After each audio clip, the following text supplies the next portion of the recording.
3031 Whopper. We'll call him the Southern Group. Eastern Group is 50 east of Whopper. Eastern Group now turning Golden Angel. Understand, cleared to kill. Leader, past the line now. One, cleared kill, cleared kill.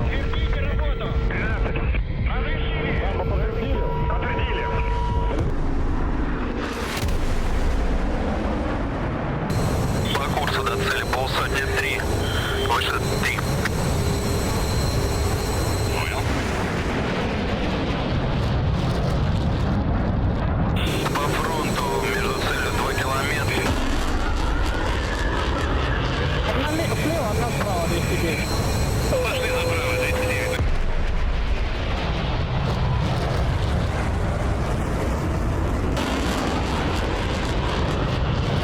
Наблюдаю, работаю по ней. 10 наблюдаешь? Нет?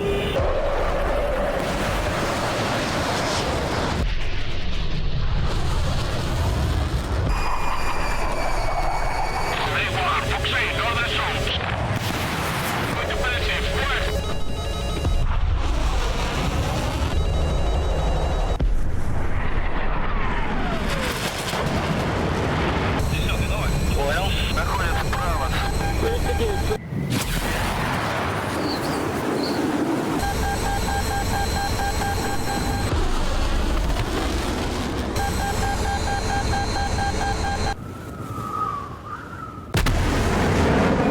Иду за паром второй.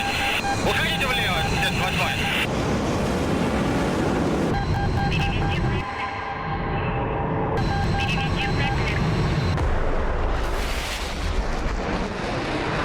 После второй за нами.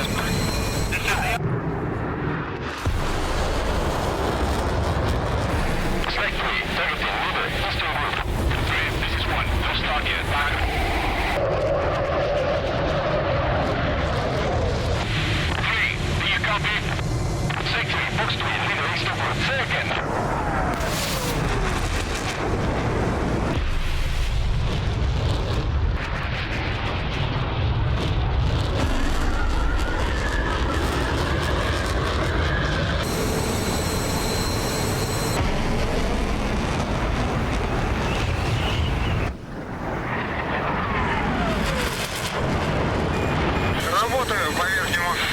Давай, выхожу вправо.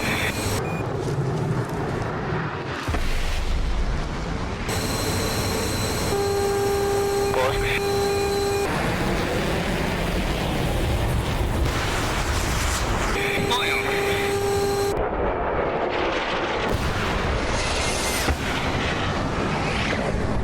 Просто второй за нами, давай.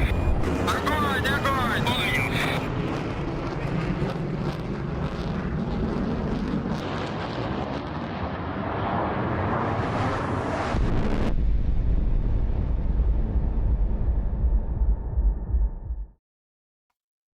Oh, hello everyone, how are we going? Oh, what's going on here? I've still got my hat on. Let me get my hat off. This isn't right. We'll put that there. And my face isn't moving. Oh my god, I just got Botox done. Sorry guys, you know, a plane gets older and you have to deal with these things as you grow up. Let's see if I can get my mouth moving. In the meantime, more important than me flapping my gums, there we go, is rolling the dice and flipping the coins. All right. 3, 2, 1. This one's for the map. It's going to be on Caucasus. Bam! It's map number 5. And heads or tails, HDA has picked tails, which is the number 2 on a 2-sided dice. Which means the 69th only flies picks the starting side. Let me just change the map to number 5, which is overcast afternoon with rain. Tbilisi versus Sukhumi. All right. Give me one moment here.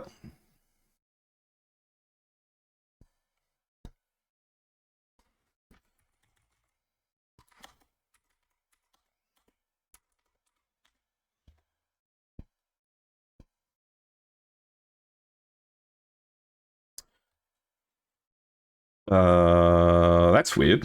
We're going to have to reroll the map because this map is missing from the pool, and I believe that might be because of an unrelated issue. Okay, give me 1 second. Let's re-roll the map. And hope that we don't get a 5 this time. 5, 4, 3, 2, 1. Number 6. That we can do. Alright, that is number 6, midday with 3-layer clouds on Tbilisi versus Sukhumi. So, we'll plug that one in. Perfect.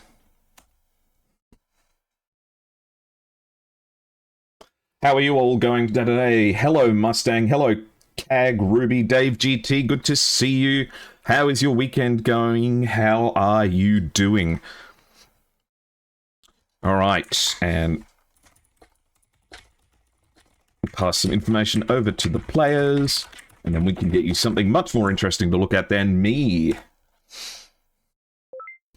2 Chinese teams, which means this is going to be catching a lot of international attention.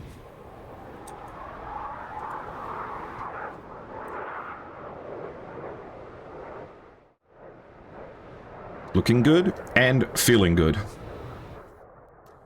Of course,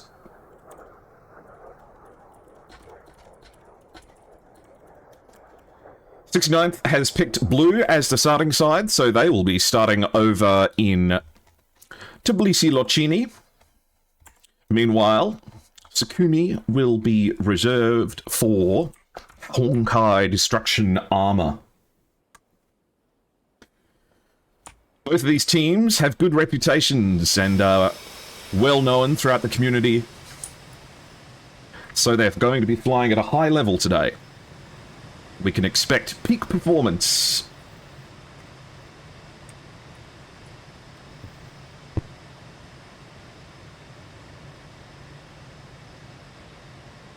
Doing great in the USA? Fantastic. Living the American dream. I hope you've got nice weather. I know that a lot of parts of the world, especially near where I am, have had quite a bit of stormy weather recently. And we're in the UK, I think, anticipating to get a storm, quite a big one, this week, I think. So, who knows?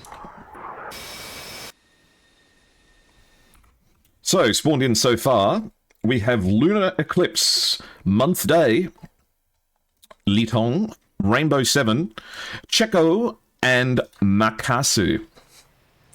A fantastic list of characters here. Makasu is one of the best pilots in the world. Look, check out this. It replaces the it puts SD10s onto the fuselage. Though I think that's just a visual mod. That's so funny. Does it do it for any of the other planes? Oh, it does! It turns them all into SD10s.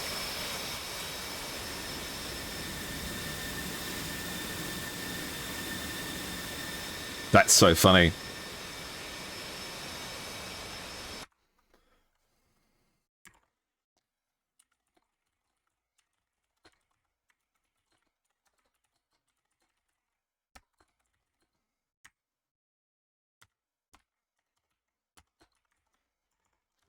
Okay, we'd better double check that. Meanwhile, on the other side, for the 69th only flies, we have Fish, Connor, VT, Kaori, and ICU. Kaori's a great pilot. I've had the pleasure of watching them a couple of times. In fact, all of the members of this team are looking good and feeling good.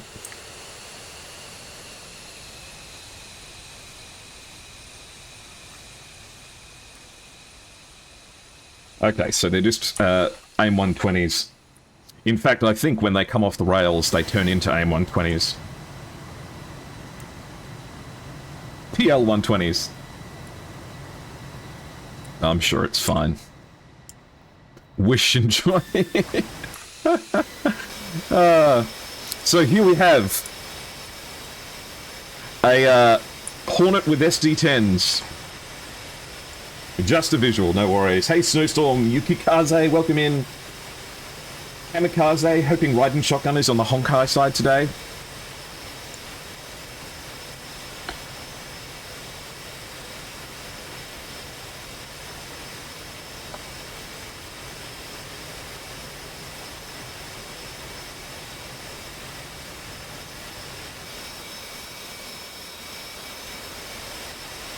Don't tell me they actually put made them look like PL5s as well. Oh man, they did. That's so funny. What about the F-16 with PL-120s? I love it. F-15, baby. Well, check this out. On the 69th, we have an F-15E. Interesting, interesting.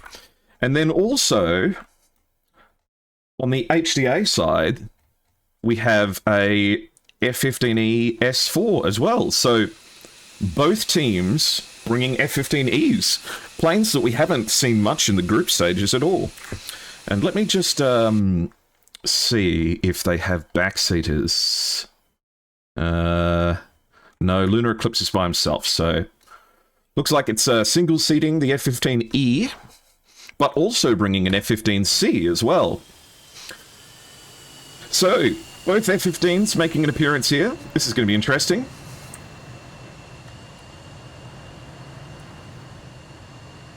Let's get a quick poll in chat so that you guys can let me know who you're here to support. Who's going to win round 1?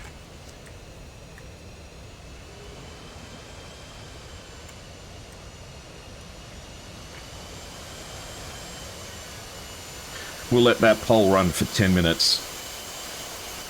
Perfect.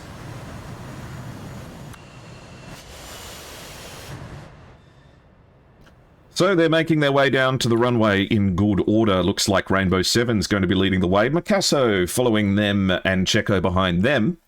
Lunar Eclipse and Litong are following along behind with 21 not far behind.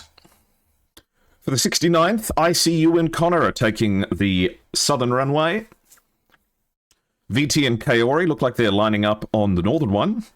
Fish is coming down too, and Nacho as well. Don't tell me we're going to see 2 F-15Es. Unprecedented. 3 F-15Es in one match. What are they planning?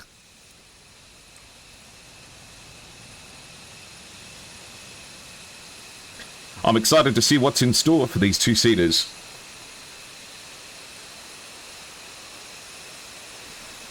Of course, the distinguishing difference of the F-15E being its conformal fuel tanks.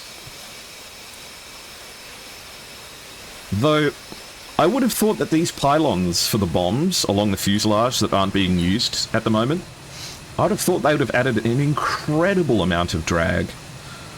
But, maybe not. Who knows? You're not wrong, Doku. It's absolutely fantastic. The F-15E's radar should be interesting. Absolutely. Though, theoretically speaking, the F-15C's radar should be just as good, but I don't know if I can back that statement up with any kind of evidence, so I might just be telling lies.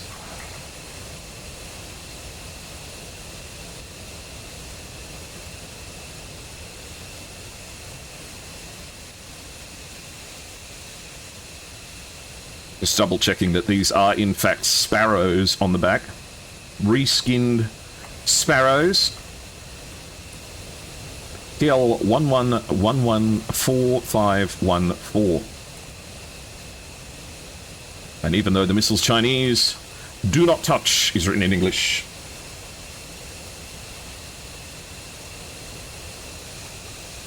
Love the helmet too. Both teams, of course, coming in here from China.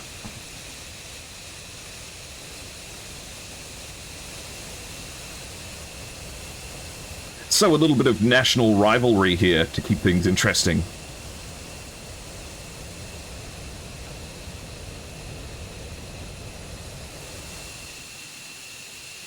I'm sure that me going live was like the opening of Mulan. Now all of China knows you're here.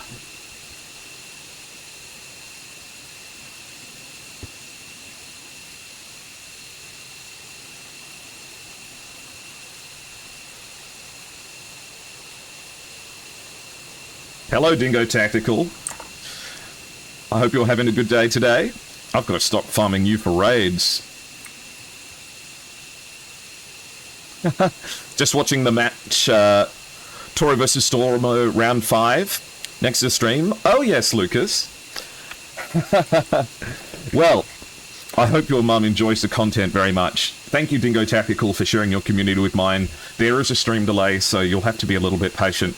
But we are just about to get started with round 1 of this SATAC semi-final between HDA and the 69th Only Flies. Hello, Technitinium. Check this out, Tech. The HDA skins have made the SD10s, the 120s look like SD10s. Though, as soon as they come off the rail, the model will go back to being a AIM 120. Alright, Dingo, no worries. SD10 on an F15, it's just a visual thing, it's just a Chinese livery.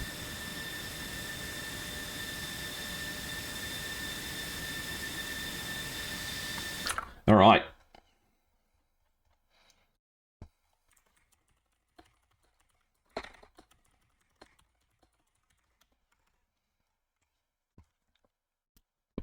Let's see how the poll is going.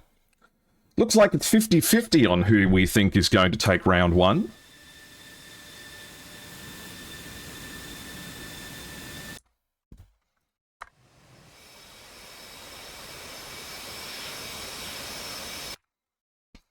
So we have Fish, VT, and Kaori on the northern runway, ICU, Nacho, and Connor on the southern runway. And all in all, 3 F-15s, 2 F-16s, an F-18, and a J-11 for the 69th. 2 of our F-16s should have liveries now. Are they working?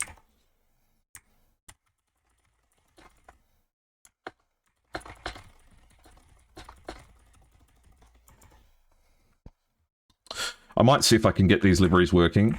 Let me see. Just asking, 2 of our F-16s should have liveries now.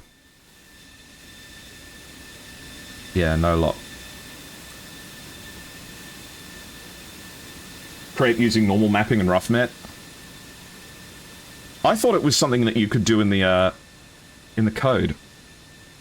Let's see. Let me just double check. Oh, I installed these wrong.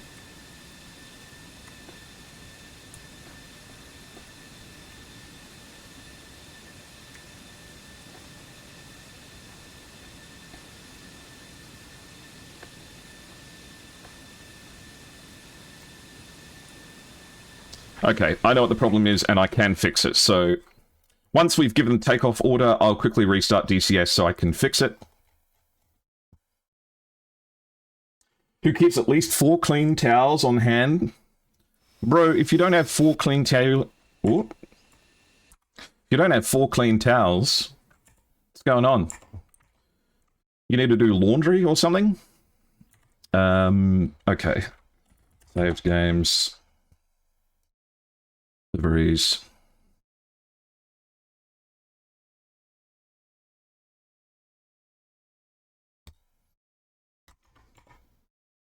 Please wait for a minute. Teammates network are no good. Okay.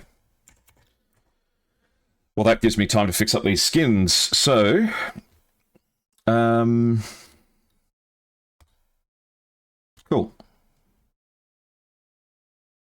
Oops, I'm breaking something in the background.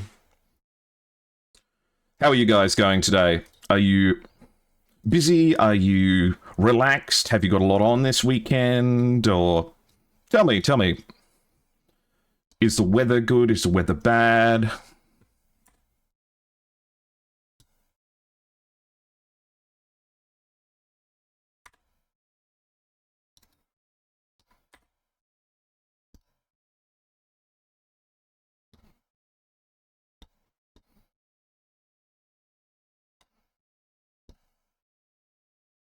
Spoken like a true talking plane. Hey man, I can't have you going around trying to dox me like this, okay?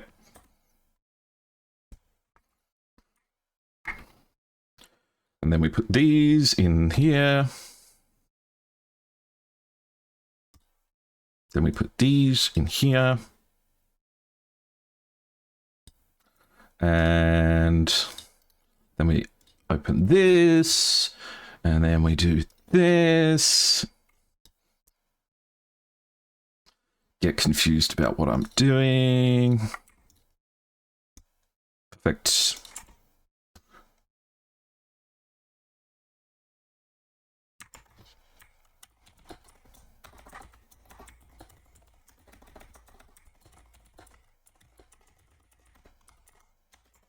Okay, hopefully that's fixed it. But give me 1 second. Hey, look, man. Making this work is trickier than it looks sometimes. Especially getting all the liveries right. My DCS livery folder is like over 300 or 400 gigs now. Last SATAC, it was nearly 500.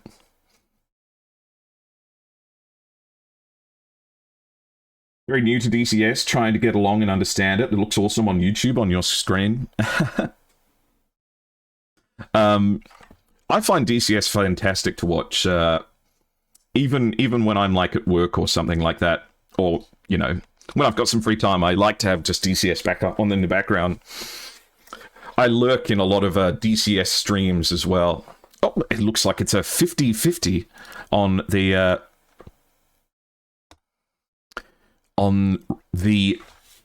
poll for who's going to win round one. So, even Stevens all the way through. Okay. Thank you for your patience, everyone. I know this sort of thing can get a little bit tedious. There's also 3 matches all happening at the same time, which means that there's plenty of stuff to think about simultaneously. Big ups to the organisers. And I'm just going to trigger an ad break here, just so I can make sure that you guys don't get interrupted at the start of the match. Actually, we'll run an ad break just after they take off, so that we don't run the risk of having one happen in the middle of the fighting.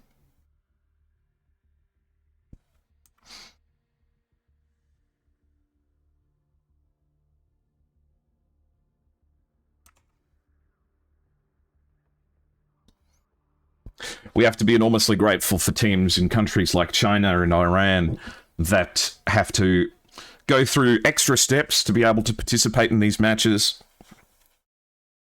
It takes the true kind of passion for flying and enthusiasm for competition that is necessary to be willing to undergo all of the stresses involved in making yourself be able to participate in something like this.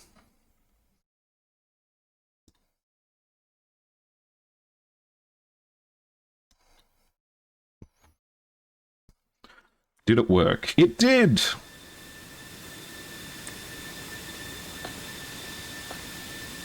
Perfect.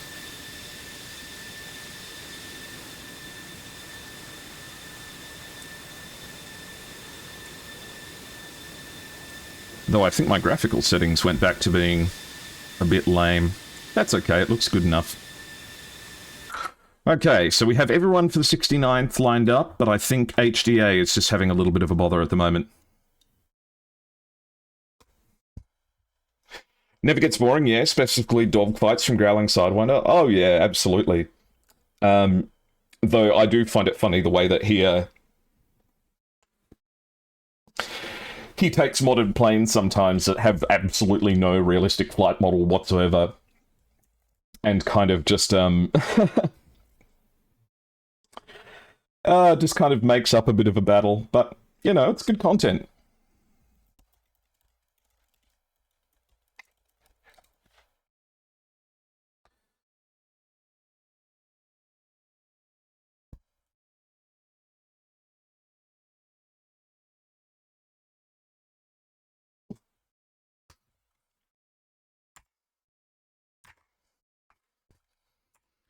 Okay. How much late are you? You're not late at all, Flop. We haven't even started.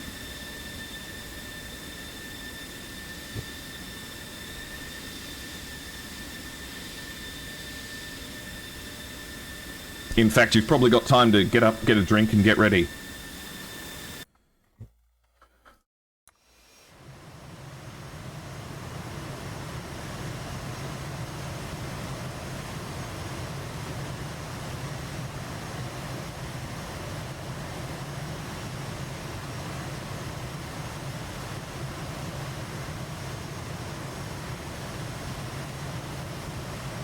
Triple Zero and R7 cannot log in game.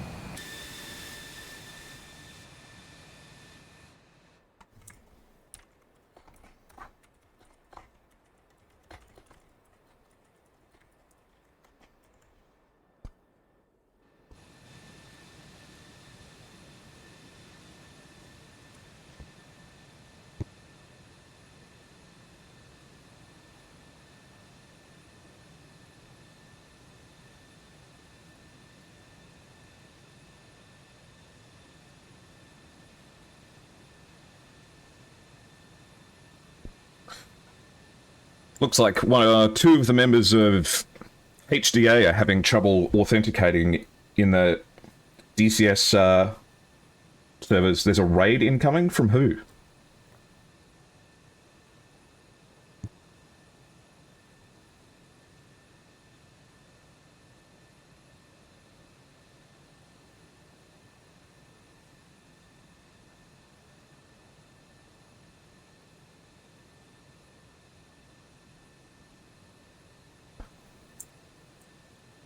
Well, if someone does decide to raid, they're more than welcome, because this does take some setup.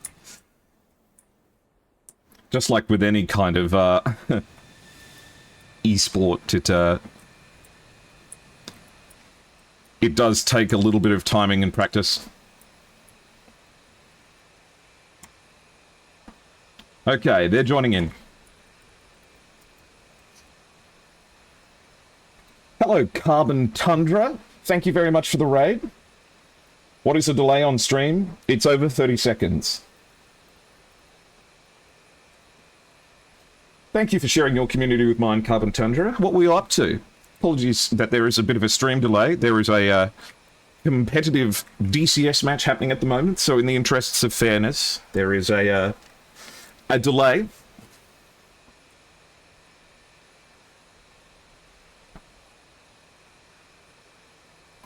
And a little bit of lag is to be anticipated to a certain extent, just because of the nature of the fact that both of these teams are connecting from China and the servers are in Germany.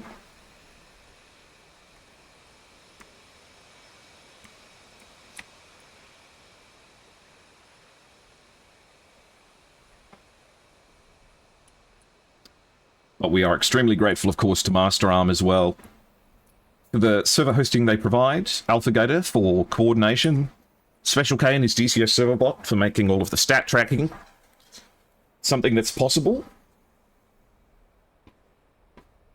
Trying out Grey Zone Warfare. You know, I bought that and I played a little bit of it and I thought it felt really nice, and then I just didn't play it again. I think it's because I didn't have anyone to play with. But it was great. It looked good too. Okay, we have 9099 from InSky.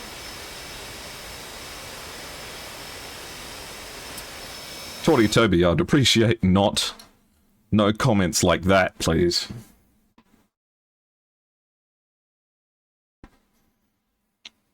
Doesn't really seem in the spirit of the competition.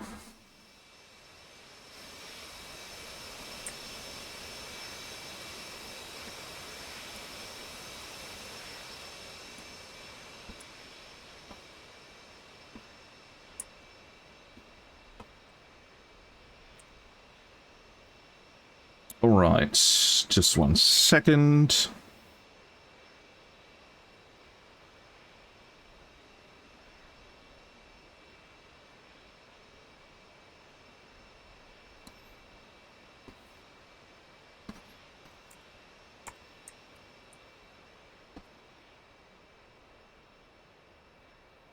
Yeah, Grey Zone is better with friends. It's good on its own, but it's better with friends. Yeah. I didn't get to the point at which I ran into the risk of, like, running into other players, so I don't know what the PvP gunplay is like, but Presumably it's good. I mean, fighting the scavs was good.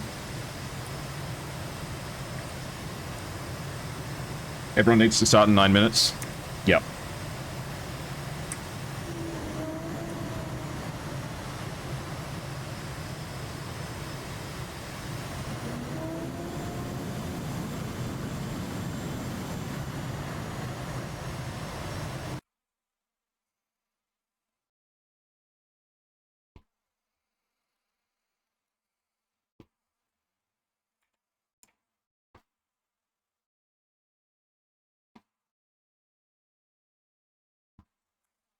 What time is it? Okay.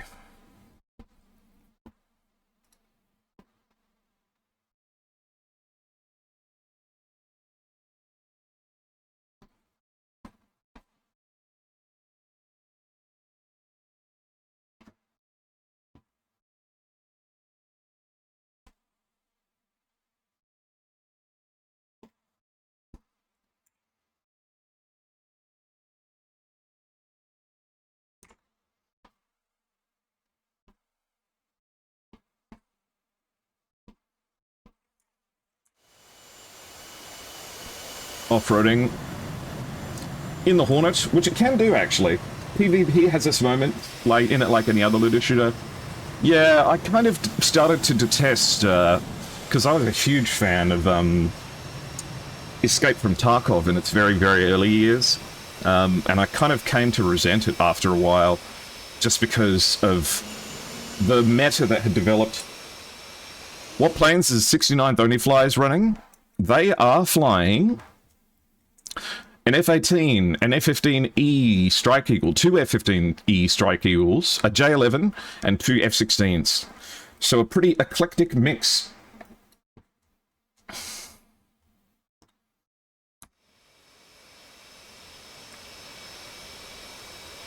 Okay. Both teams ready. HDA is flying with 5, 10, 9, 8, 7, 6, 5, 4, 3, 2, 1, go, go, go. Alright. And thus begins round 1 of HDA facing off against the 69th Only Flyers.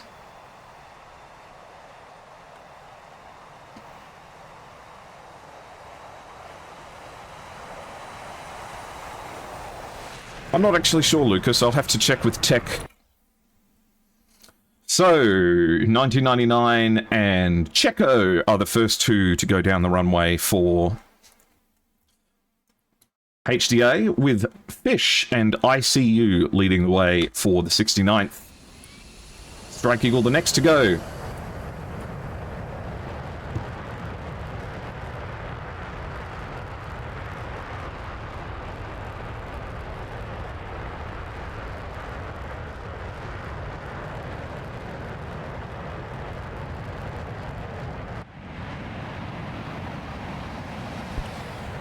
That's a lot of thrust going down the runway.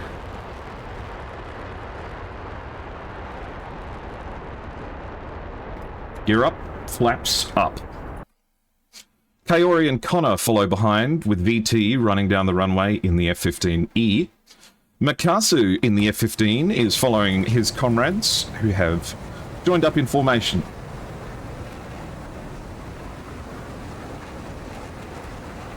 Okay.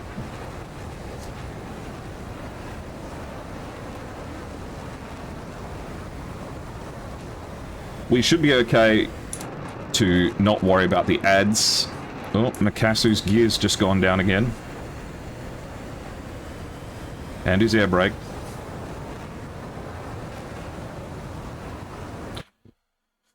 F-21 and Litong have taken off as well in the F-16s. That's fair enough, Tech. I believe that was the situation anyway. That was what I was going to say if someone had asked me. Okay, so a relatively loose formation for the 69th, the F-15E separating out into the north. Nacho, the last one to take off.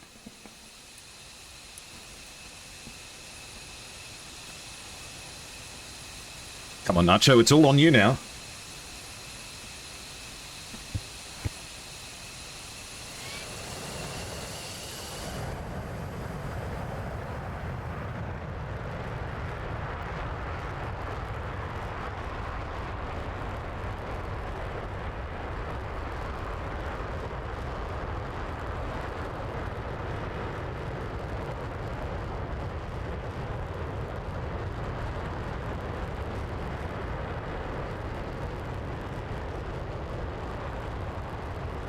And just like that, from 0 to 200 knots in no time at all.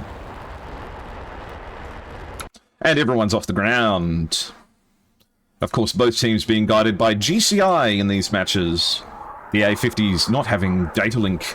So the F-15E not suffering from its usual foible of not having access to data link.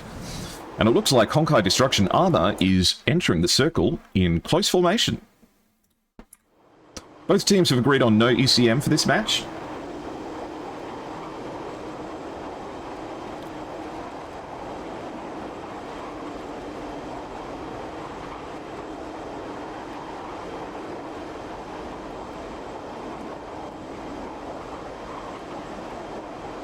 I love HDA's livery, they look like race cars.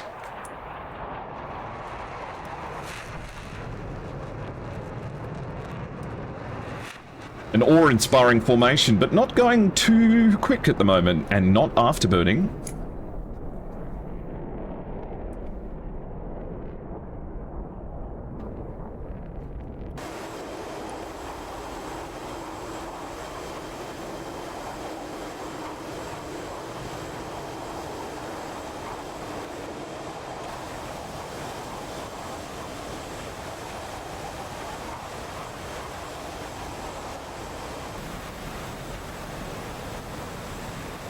Oh boy, better be careful with that. Though he's not that close. Do planes with SA pages like the 18 and 16 still see buddy tracks?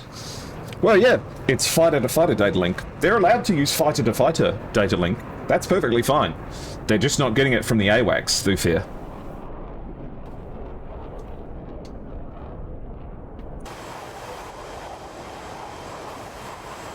Blue takes control of the battle area, and much earlier than their comrades in HDA.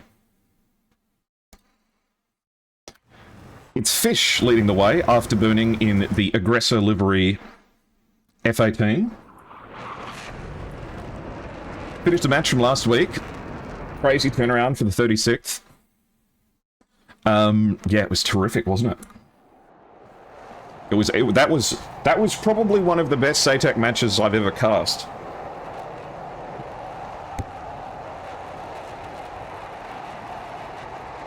Just in terms of how determined the teams were. VT going up to 36,000 feet in the far north. No snitches except your homies. Exactly. Trust no one, not even yourself. And to give you the idea of how fast these planes are going, they do not take too long to get off the screen.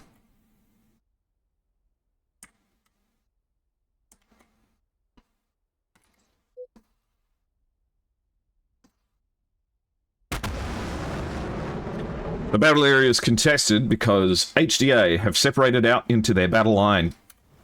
Oh no, hopefully 21 comes back. It'd be a rough start if they get a 4v6.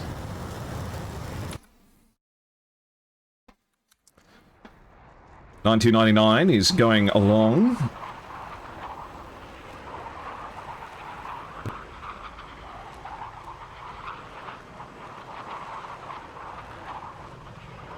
Thank you, Crafty Chris. That's very kind of you. Thank you very much.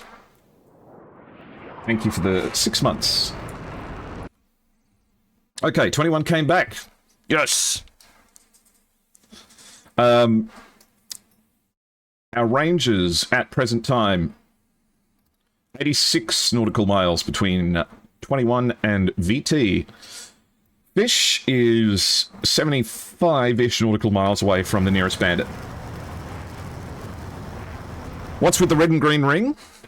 So, the green ring is the actual... is the, in air quotes... Well, let me get this right.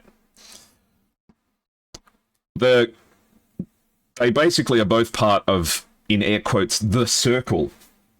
But the green ring is like the warning area, and the red ring is you're out of it. I believe.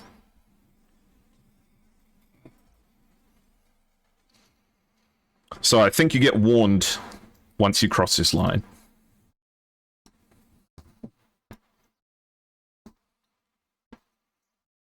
And it is, from memory, yeah, 110-ish nautical miles. What's the advantage of taking the F-15 over the sea? The radar, the thrust? Probably the fuel. It would be a combination of the fuel and the thrust. And, yes, the radar as well. Seeing as there's no data link except for fighter-to-fighter at the moment, the Eagles do have a pretty useful place in terms of just range and power. And I think that the F-15E, just because it's a more fuller fidelity module, has more options in terms of what you can do with your track while scan modes. And it looks like the first 120 of the match has just been launched by VT. This missile climbing up to 60,000 feet.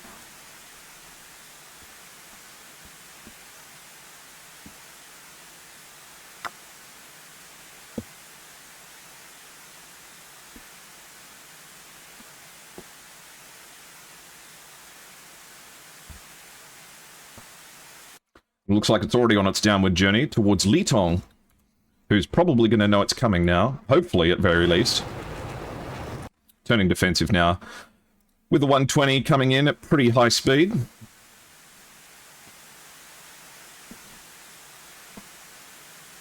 Question is it too high, too fast? It's got 10 nautical miles to go. Litong here is not reacting very quickly to this. 3 nautical miles to go. It's still traveling at 1,600 knots.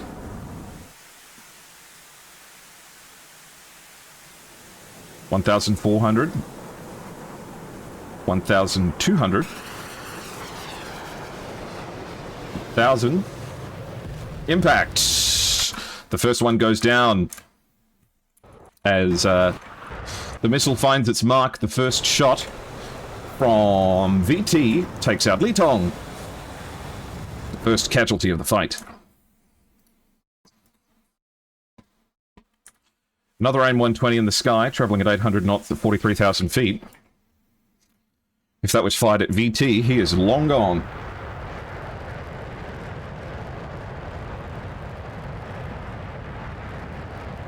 The GCI is a person, Lucas. It's someone who's looking at the radar returns from the airplane and communicating via radio to his teammates. Where is everyone going? Hey, Ricky Morrow. EG Exile. Looks like Mikasu is looking to get some revenge here. Missile off the wings. That rocket motor powering. And where's it going? Looks like it's going in the direction of Kaori, ICU, Connor, and Nacho. Nacho, in the other F-15E, has fired off another 120, this one going up to 76,000 feet.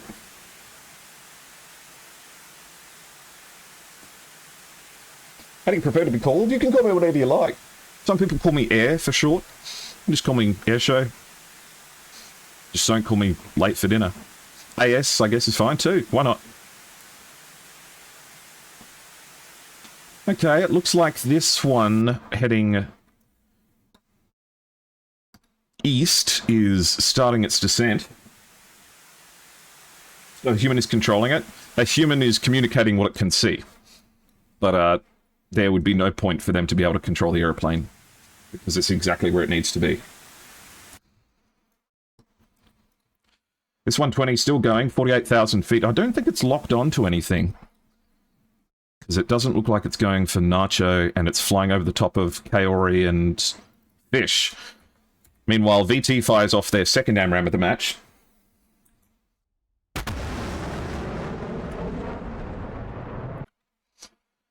This one going over to Checo. Unless, maybe it looks like it might be towards 1999. No, it's going for Checo, and Checo's defending quite hard.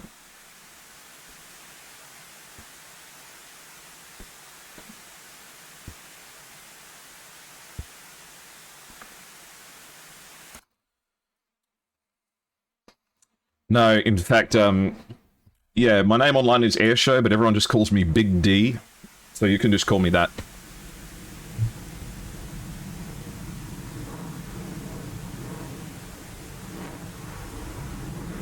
What do they see? They see the interface of a program called LOT ATC. So it's kind of like a digital topographic map with radar returns on it. I wish the cloud wasn't here. I can't tell if this missile's got potential or not, but I think he's got away from it. 1999 expertly defending against that one. 21 launches on Nacho at 25 nautical miles.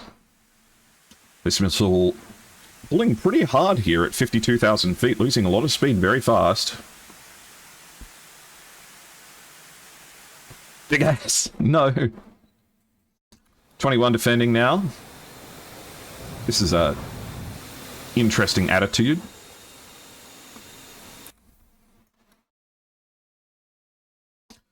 VT's pushing now.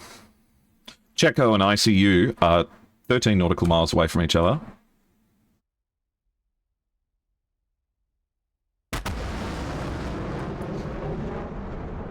This guy wants kills so bad, he didn't even bring AMRAMs.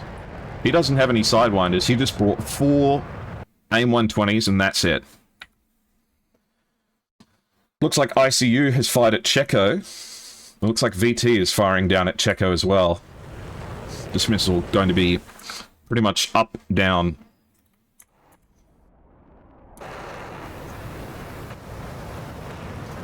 World 21 here is not having a good time with the connection.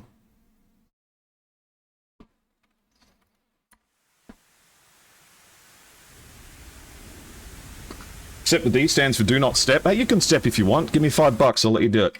You can step on my throat. Don't kill me, though.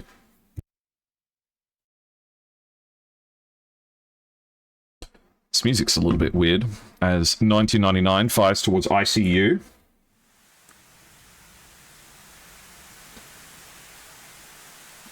Yeah, let's do that. We'll skip that one because it's a bit weird. Okay, it looks like VT's missile actually managed to catch up with Checo. I stopped watching that one because I thought it didn't have any potential. We'll have to check TAC view to see what happened, specifically. 21's pushing now.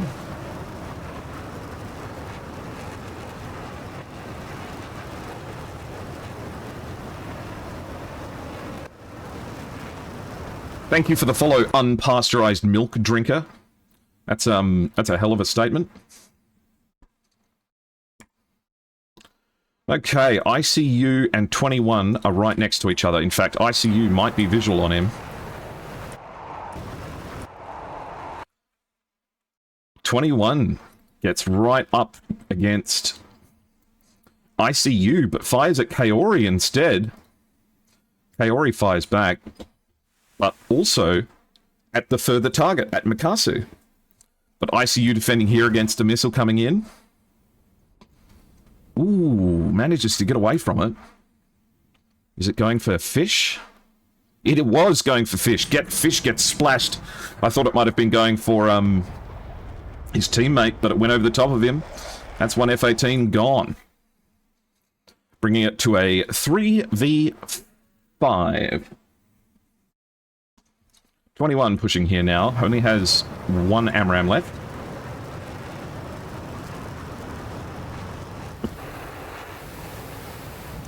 This connection is awful.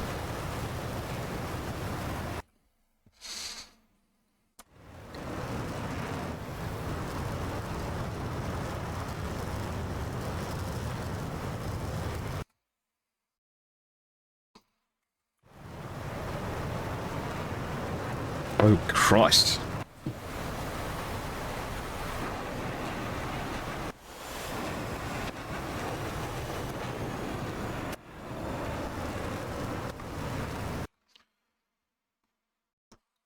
Well, whatever happened just then, has brought it to a 3v4. Looks like there's a 120 going straight for fish, though. Could they take an F-14 and shoot down the enemy's AWACS? I don't think it's been tried.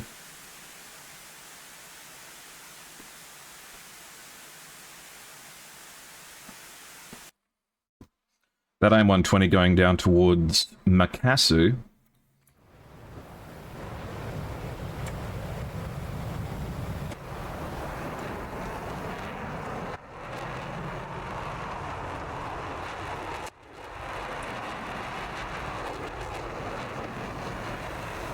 With the 297 ping. Yes, it's a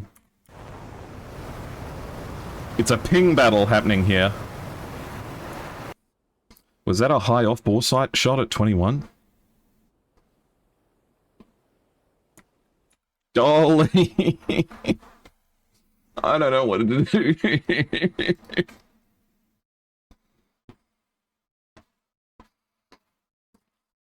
We have Nacho and 1999. 1999 is directly below Nacho.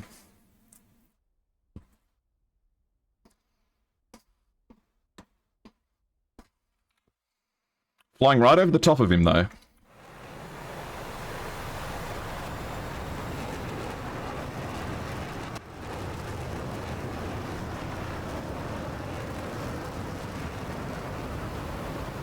Yeah, the servers are in Germany. There's nothing, like...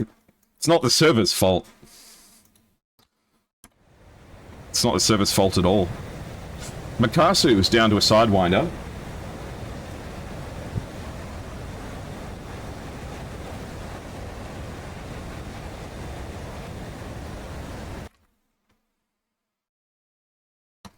Hornet and 1999 and ICU fire each other. 21's pushing towards Connor. The ping notch, I know. I don't know if there's anything we need to mention about that or tell people about that. I've missed like every kill this match. Makasu got taken down by Nacho. AIM-7's in play now. Ooh, might get a Sparrow kill. What? What? Come on. 21 is here.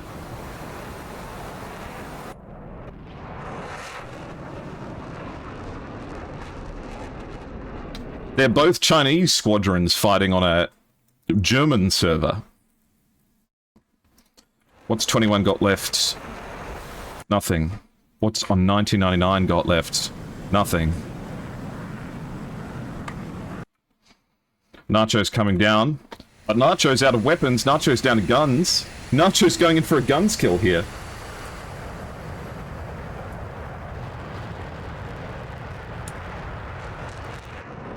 The SATAC servers, provided by Masterarm, are in Germany.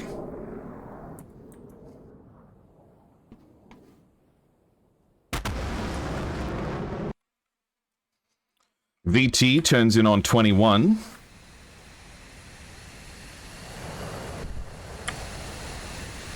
They cross each other's paths.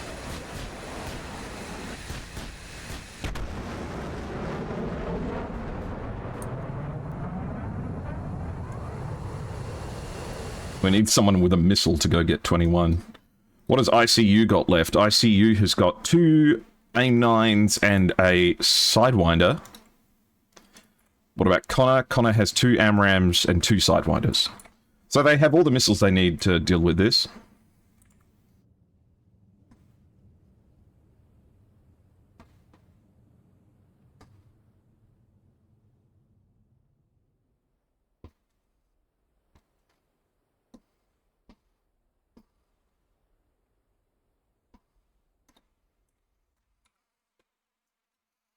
Okay, ICU successfully grabs... 1 second.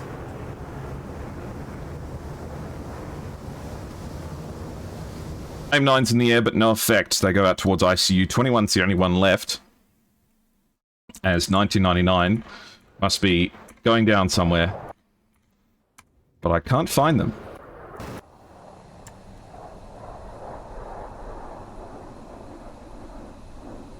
Yeah, I have no idea what got 1999.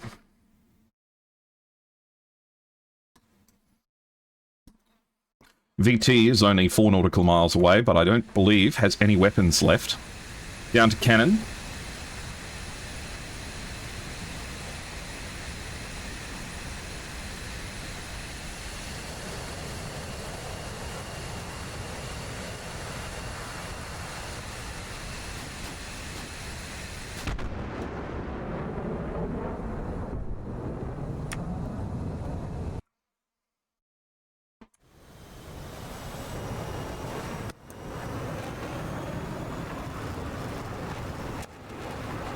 I have no idea what's happening.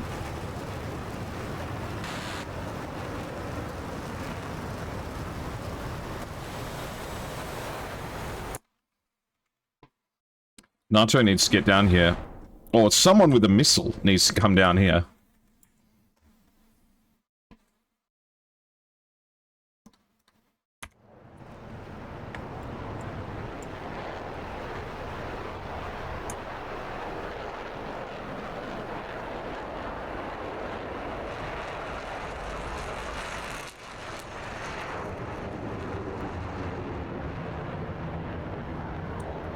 Does look like 21's connection has stabilized now. Nope, I shouldn't have said anything. Looks like ICU's run out of fuel though.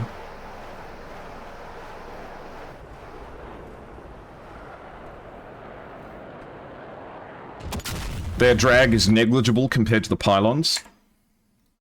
I don't know either way.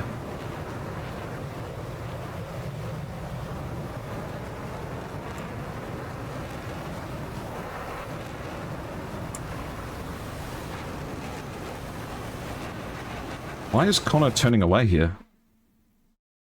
I'm not sure. 21 with nothing.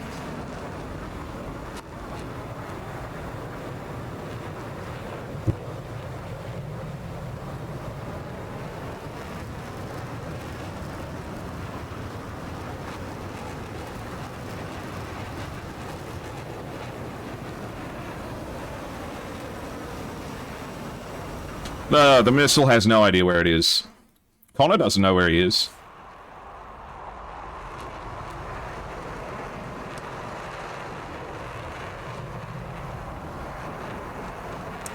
Connor is currently losing a dogfight to a power point.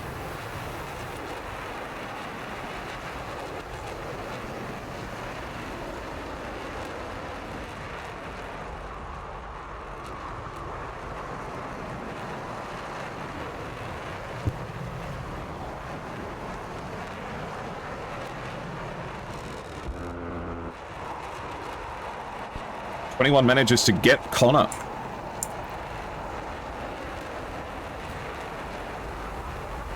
Ripping a wing.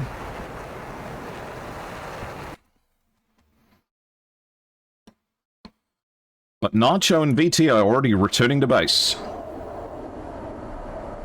Battle of Fuel is out of fuel first. I have no idea.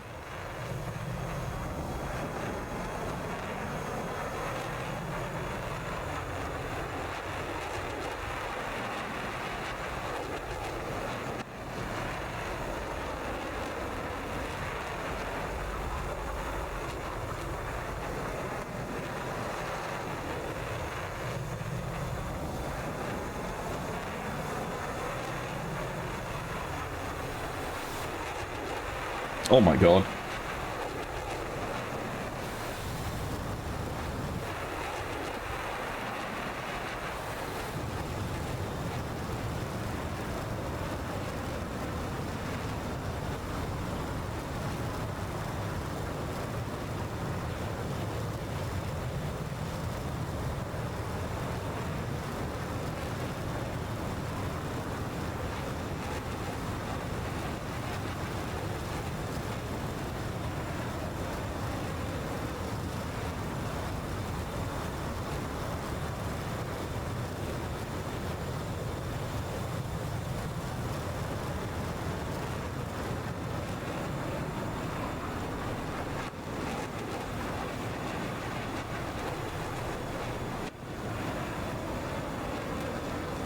Just talking to some people behind the scenes to figure out what's going on.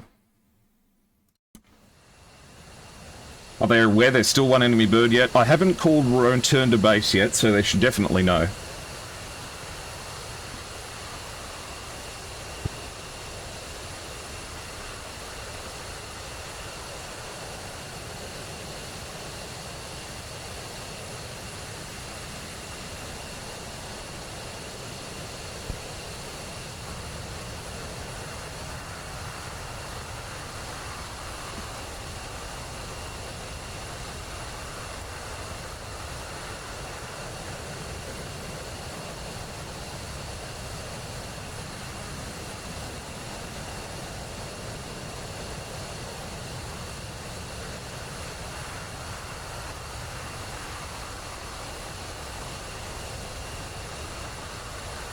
There is no landing flop.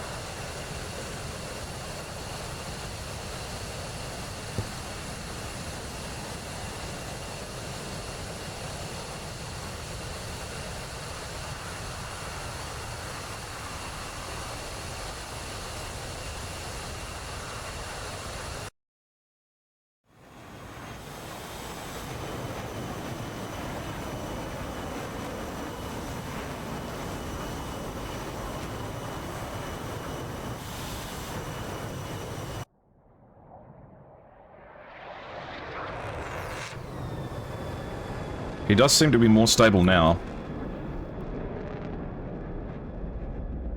But he's still at 296. I just don't see what restarting the match is going to do.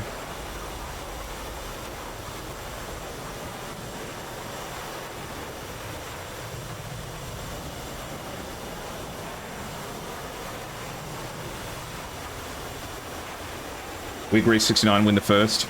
Okay.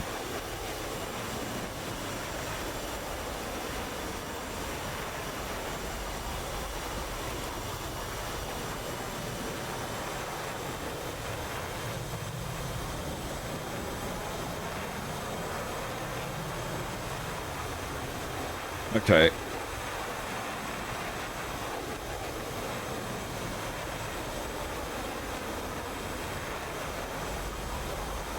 Yes, I'm going to give the match to 69.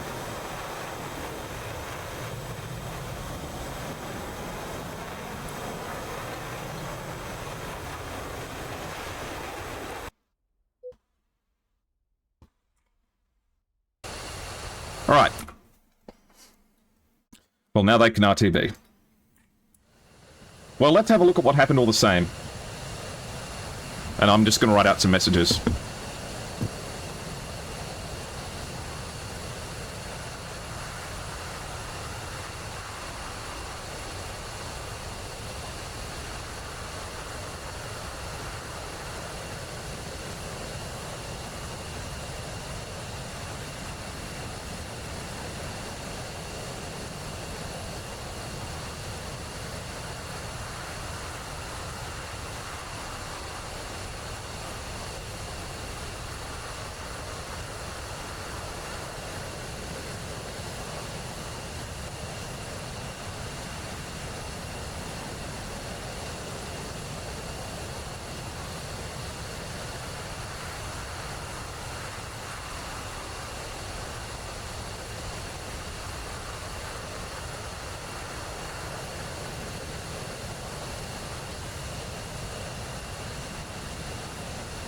Well, that's one of the more interesting SATAC matches we've had in a while. Hey, LK234, LK244.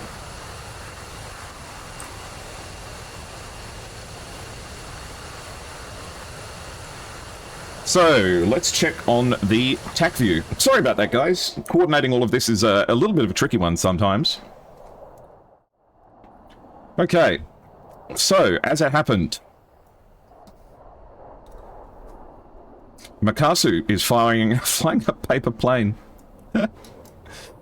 Okay, so Makasu in the paper plane fires early towards Nacho. So 2 long-range shots, Makasu actually managing to get away from it, though.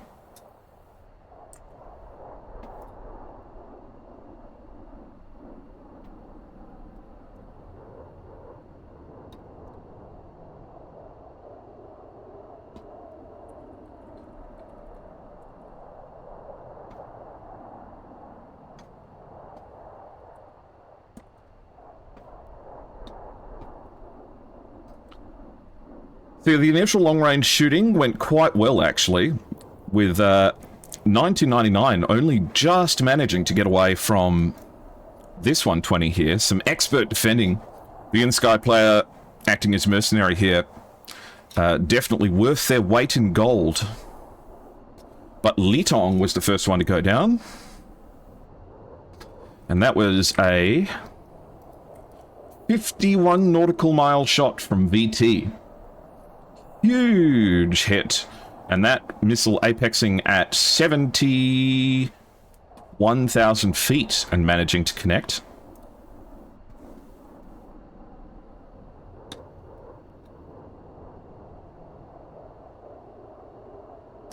Checo here, defending against several missiles.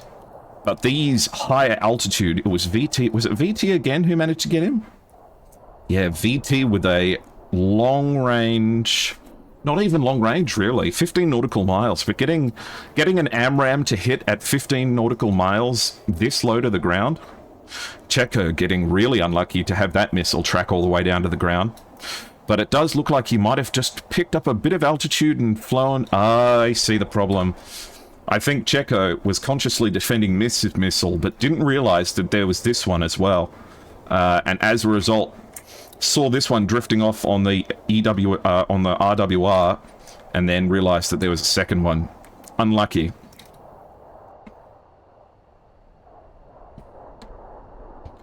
'99 here. Flies up to meet ICU. Shinji, thank you for the follow as well. Fires an AIM-9. It's on a collision course with ICU. But it just goes for the countermeasures at the last second. What about the second one? Oh, it's just not fast enough. But a good effort all the same. And in that process, 99 gets a 120 from ICU. And I do apologize for the tech issues. SATAC is an international competition, and DCS is a game that's basically programmed on a block of wood. So we do the best with what we have, and we receive wonderful support from Master Arms servers and the organizers and all of the people who help make all of this possible. The fact that we have we have 3 different servers that we have access to at the moment that have 3 different SATAC matches going on at the same time. Unfortunately, it's going to be a different experience for people in different regions, but we do the. I can tell you personally that they do the absolute best that they can. So, please do not think that I'm criticizing any of this. It is unfortunate, but you know, one day we will hopefully have all the money in the world to have a server on every continent, and we can have perfect pings and matches for everyone. But as we are at the moment, we must make do with the support that we're getting. And fantastic support it is. There's going to be an ad break in 2 minutes, guys. I can't avoid it because I've been pausing the ad breaks as many times as Twitch will allow me. So an unavoidable ad break is going to happen in 2 minutes, and I do apologize if that cuts off any of the content. We have Nacho coming into land.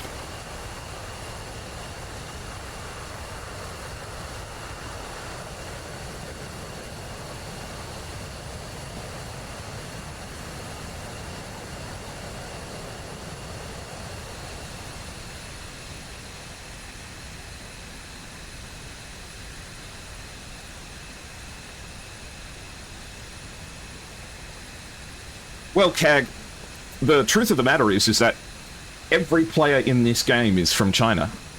But 21 was the only one that had it bad enough that it was causing stuttering. Most of the rest of the planes were doing quite well. Every continent, they have an Antarctica server? Yeah, man. Shinji, the reason we have servers in Antarctica is because that's where we host the Cold War matches, because it needs to be really cold.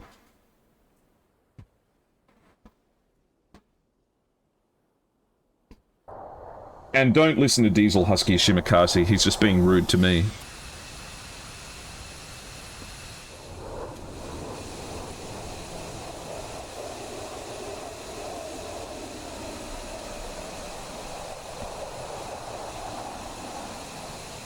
There's too much derision in the world. There's too much separation between us all. We all need to just be happy about the fact that we're playing flight simulators with each other and we have so many great people to share these games with and compete in matches with. There's so much time for arguing in life.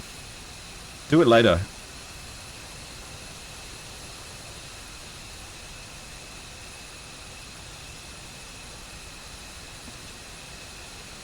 Not a terrible idea, Thufir. I mean, if they gave us access to something that I can control, because that's the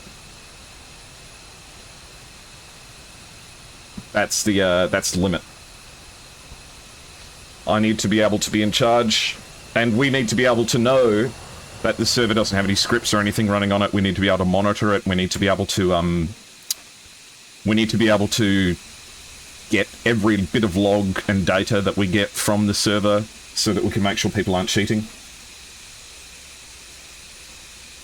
Okay, 69 takes round 1.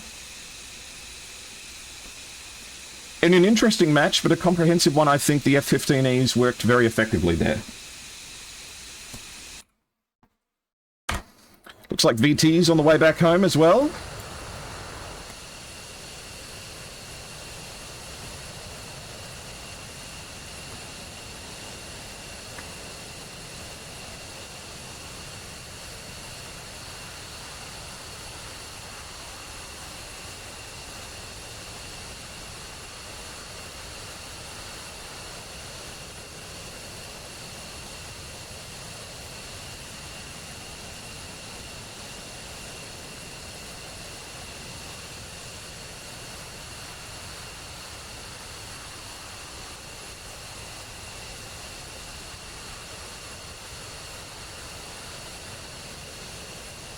Glad to see it's not all Vipers all the time.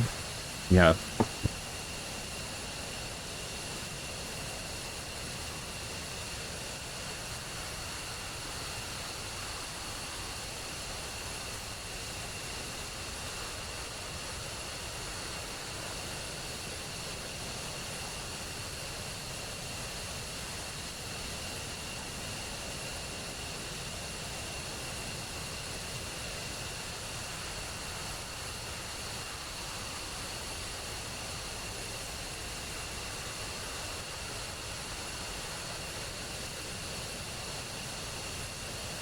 Okay, and it looks like we have Flaming Core coming in for HDA as well.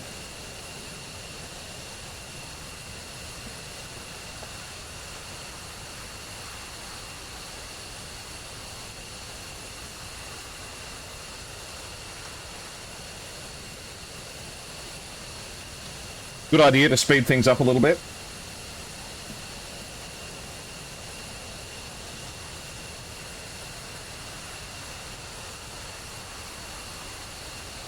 Gives us a chance to keep things going.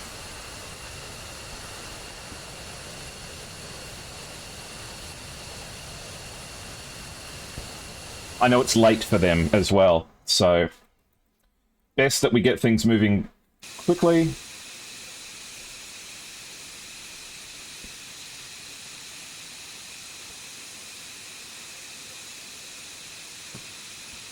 All right. Let's hear a quick word from the people who helped make all of this possible.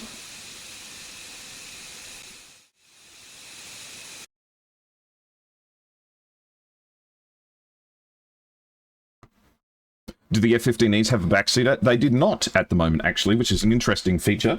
But yeah. When the pilot notices you on their wingtip, hey, look, man, I'm not going to ask any questions. Let's shake up the music a little bit as well, just so we get something a little bit more active to listen to.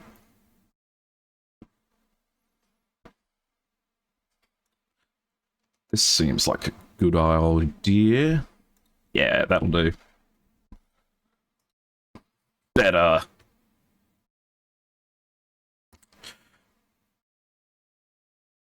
before we delve too far into AC/DC, let's hear a word from Master Arm Servers.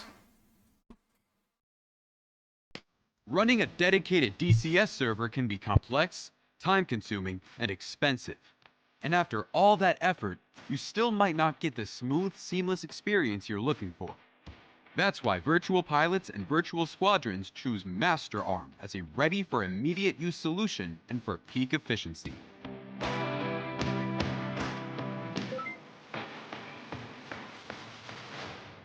With low latency, high stability, and uncompromising performance, Master Arm ensures that every maneuver, every decision, and every shot counts. Stay mission ready. Fly with confidence. Master Arm has your six. Get your server at www.masterarm.de.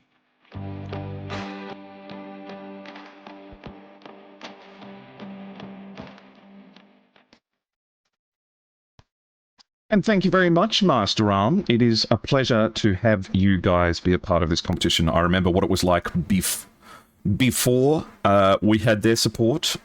This is the easiest server, easiest SATAC that I've experienced that so far that has gone so smoothly in terms of being able to run the server and get everything restarted and all that sort of thing.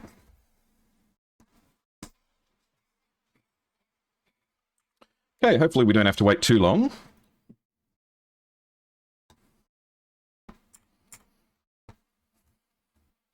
I restarted the server too.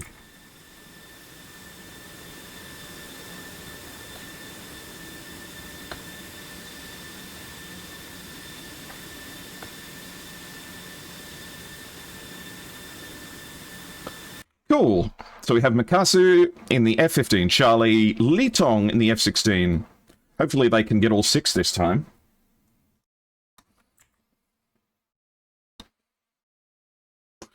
Both teams switching sides.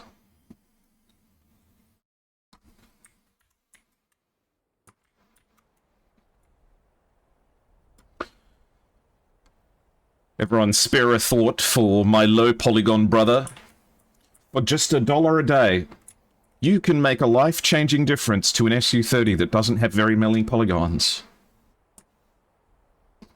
Just a quarter a day can buy you 10, 20 more polygons for this poor SU-30.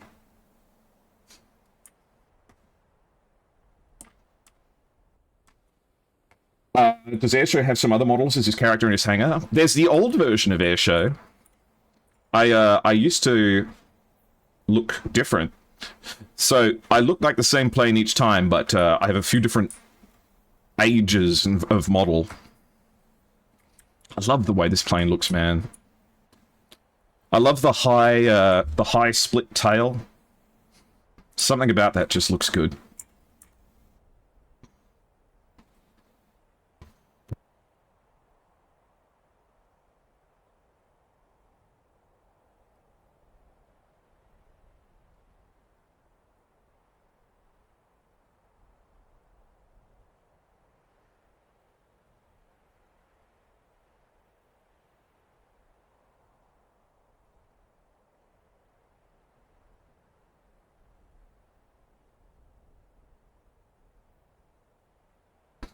All right. Hopefully we're getting everyone in now. Yep, the 69 is joining in.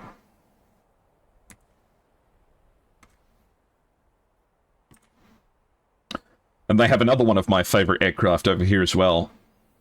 Who knows what one of these is called? Who knows which aircraft this is? A little bit of trivia for you guys.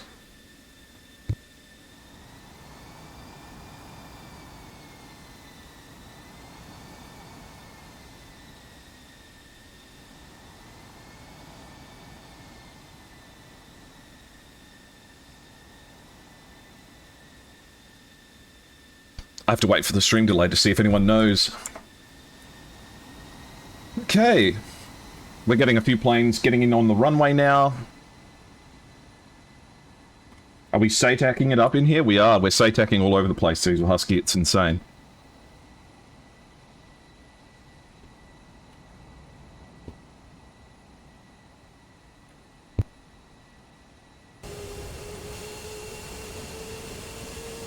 There we go. Mikasu's got his skin on. Things are going to change. AM2! Lucas knows. The largest single pilot-operated aircraft?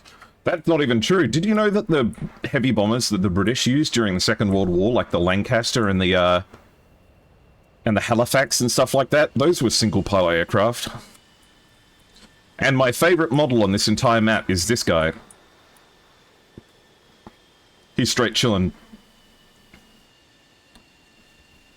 I thought you said C-130 crew members can't have drip. There's one in a museum near your city. They're such cool airplanes. It's like a go anywhere, do anything airplane. Alright, everyone's joining in.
Just have to duck out of the way there.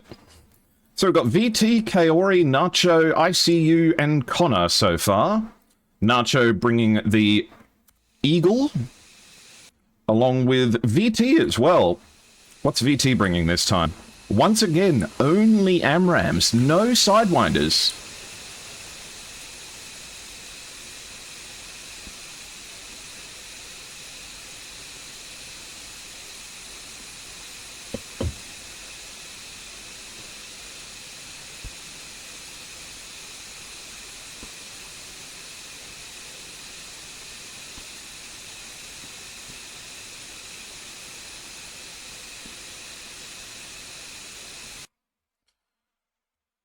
Okay, we've got some more.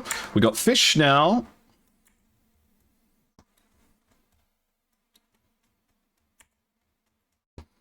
And we have Makasu Checo 21 month day. It looks like 21's looking a lot more stable now, which is good.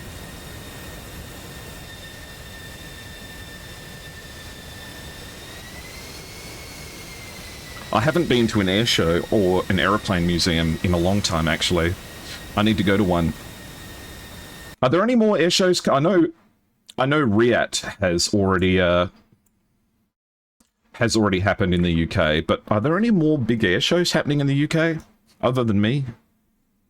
Because everyone knows I'm the big air show.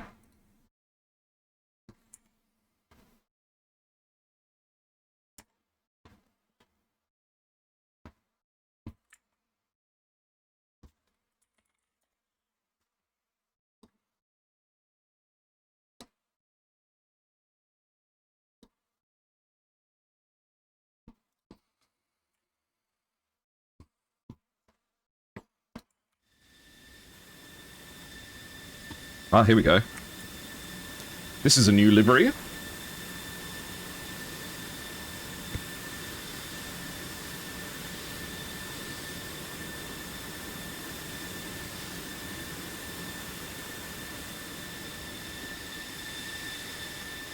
The Red Arrows? Yeah, I wonder what their next gig is.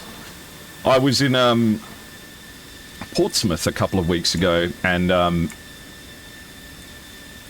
by pure chance, the Red Arrows flew right overhead.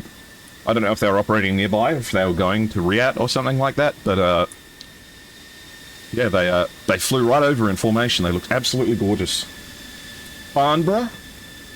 That's a good idea.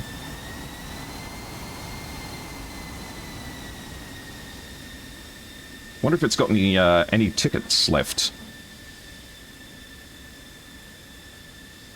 Oh, Farnborough's in a year. Bro! Did I just get trolled?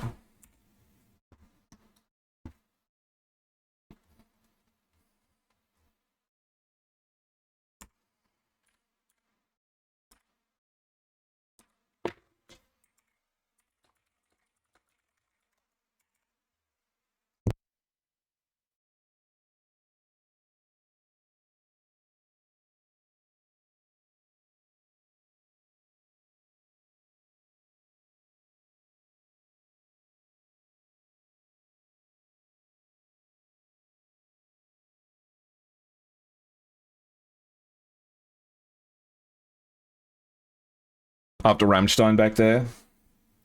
Hmm.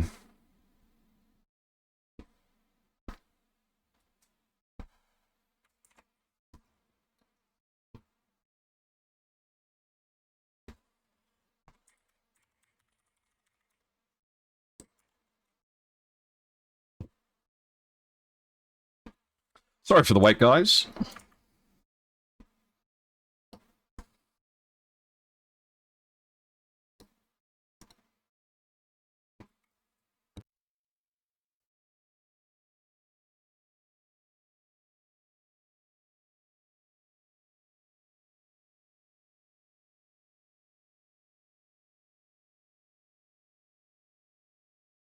Oh, Diesel Husky, you're just messing with my brain now.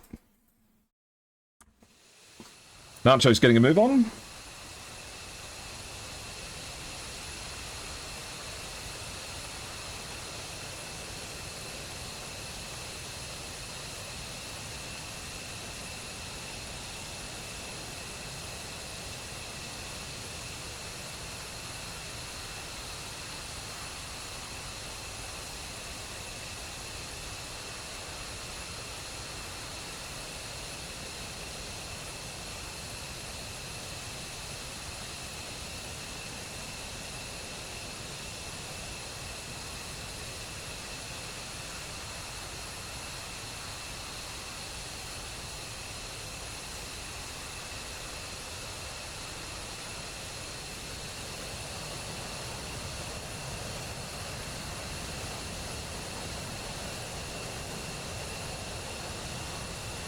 The SU-30s are just there for decoration.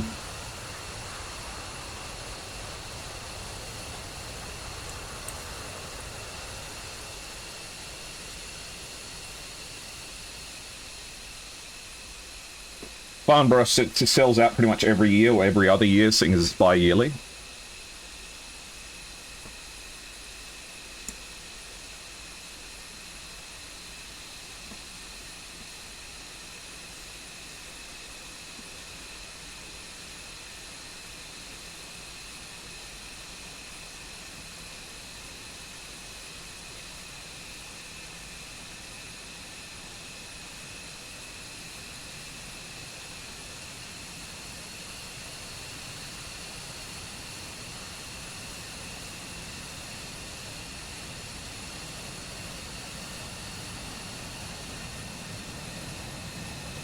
Alright guys, I'm going to hit you up with some trivia.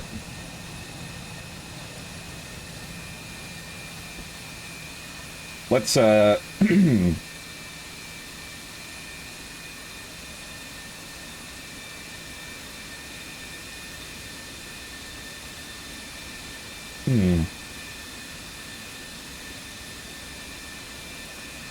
Which aircraft is the pilot Gary, which aircraft is the pilot Gary Powers famous for an incident involving? No, the F-15Es are, the F-15Cs are Flaming Cliffs 3 level models, so not fully clickable.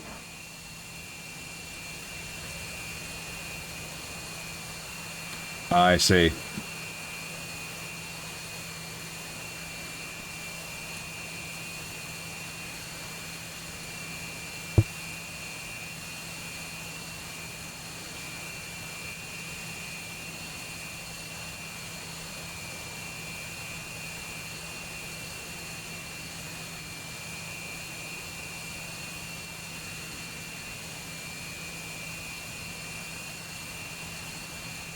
Can't believe no one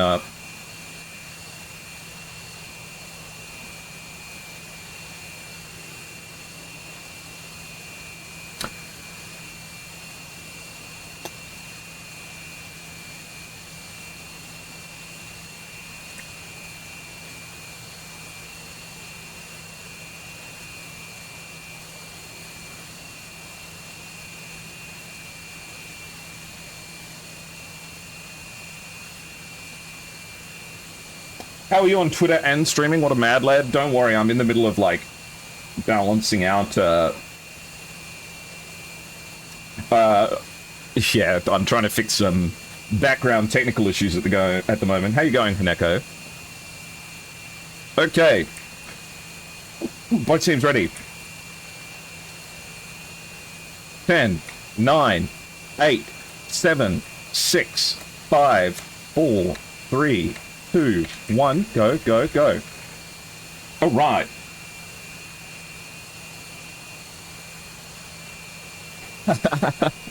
I sympathize with your bother, Haneko, and also I have a stream delay on, so it's a little bit of the both.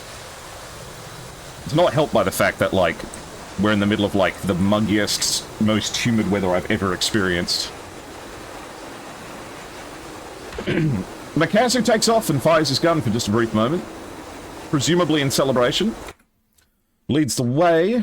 We have 21 month day Makasu taking off down the runway. And on the other end of the runway, we have Fish taking off, followed by VT in the F-15E. Yes, I'm doing great. Well, I'm doing good. There's always something that could be improved, but,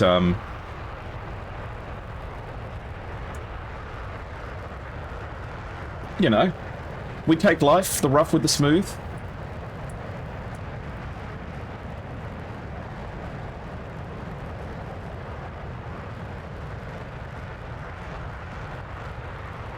I hope I hope all of this adult content garbage hasn't caused you too much distress, Haneko, as well. I was briefly unable to access your fantastic art. Hell yeah. Briefly unable to access your fantastic art, and it bothered me greatly.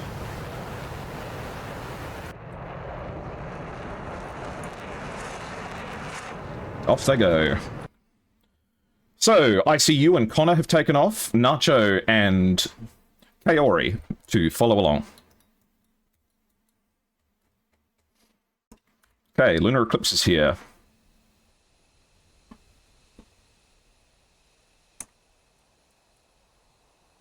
I'm inclined, yeah.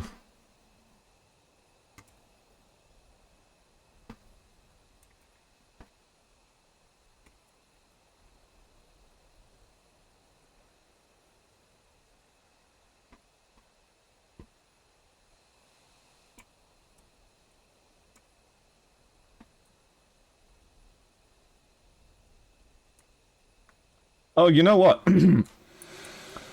My girlfriend had one of these in her room. I wondered what that thing was. Okay, Flaming Core is running down the runway.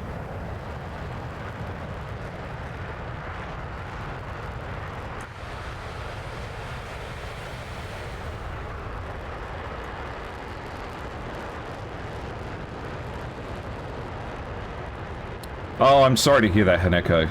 I hope it gets better.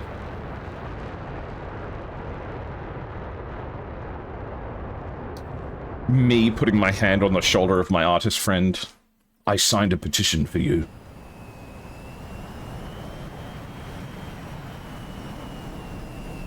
Oh, yeah. Gun it up the taxiway, please. Yes, what a hero. Back, did you miss much? No, everyone's taken off. It's a 6v6 now. Everyone's here. The trick, because I've done this before, the trick is to not hit that little bunker at the end, and then you should be fine. Oh my balls. Oh my shit. I'm going... Oh my butthole just clenched so hard. Alright, all up.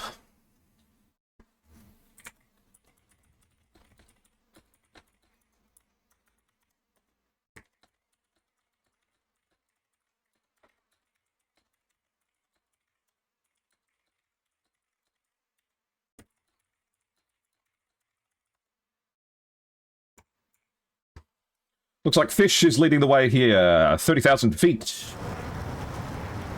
Mr. Gooner, the talking aeroplane? Yeah, man.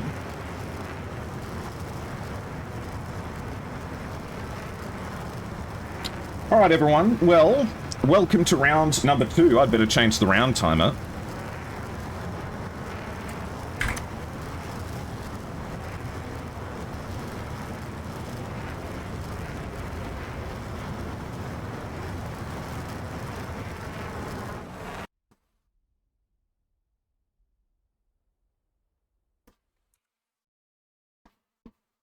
VT is going very fast and hard down in the south. I wish someone would go fast and hard down in my south. Sorry. Macassar's going far into the north of HDA.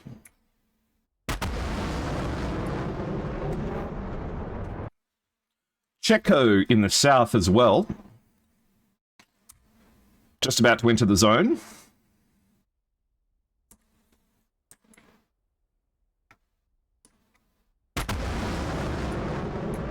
Oh, he's got custom afterburners as well. You don't see these often. He's got the blue afterburners. These teams are so flashy. The HDA has, or rather 69 Only Flies has the SD10s model on their airframe. Jesus Christ. I'm sorry I was dead meat. Also, hello, welcome in.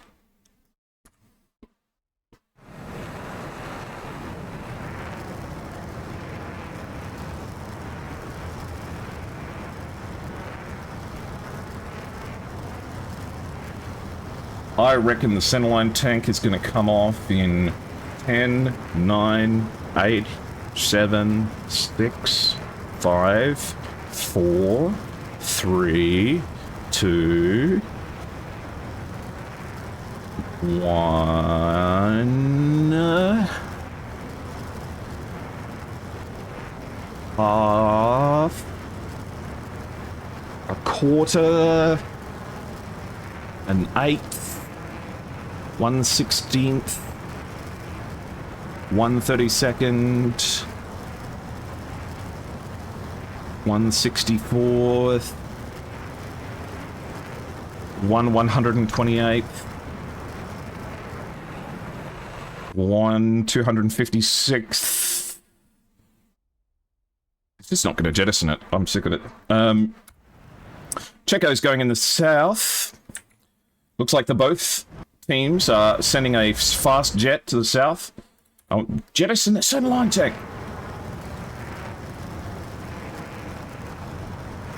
2 weeks. Oh, we might be getting ready for a shot here.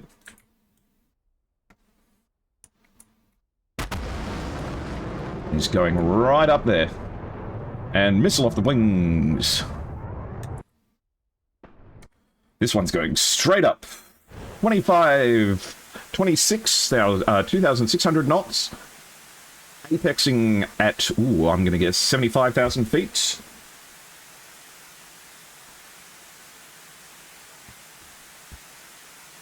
Just admit you're wrong. Shut up, Juice. Those fractions your American is showing. Look. I have, like, several arts degrees. It is not my place to know mathematics. AIM 120s in both directions between Macassar and Fish. Fish's is up at 70,000 feet. Macassu's is at 73,000 feet and dropping.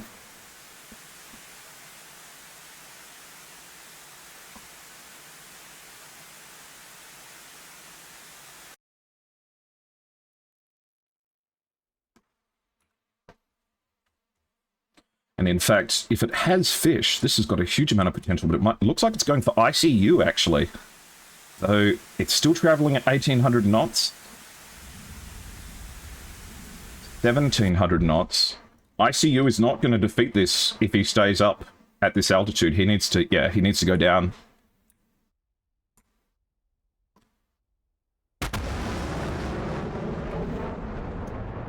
Defending hard. The missile's coming down, though. This one's going to be tricky. You see it? He's just over the top of it there. He's spoofed it. Okay, it's gone bad. You don't know who to root for?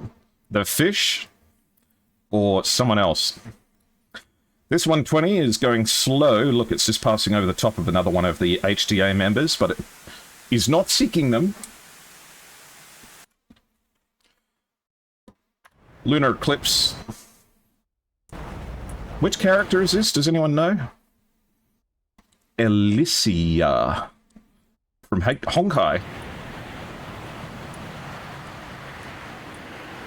This is what it would look like if I was being held by an anime girl.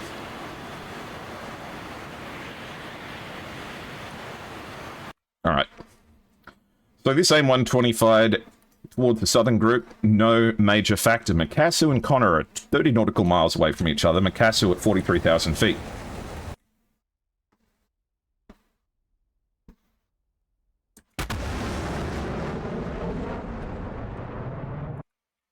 Makasu looks like they're peeling off for a shot here. Checo fires an SD-10 up towards Nacho.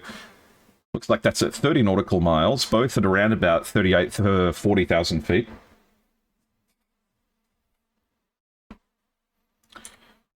SD-10 is going to struggle to make that range, I think. Especially considering how much turning it's going to have to do. Yeah.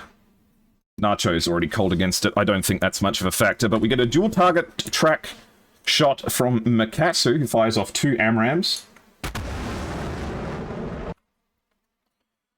AIM-120s towards Fish and Connor.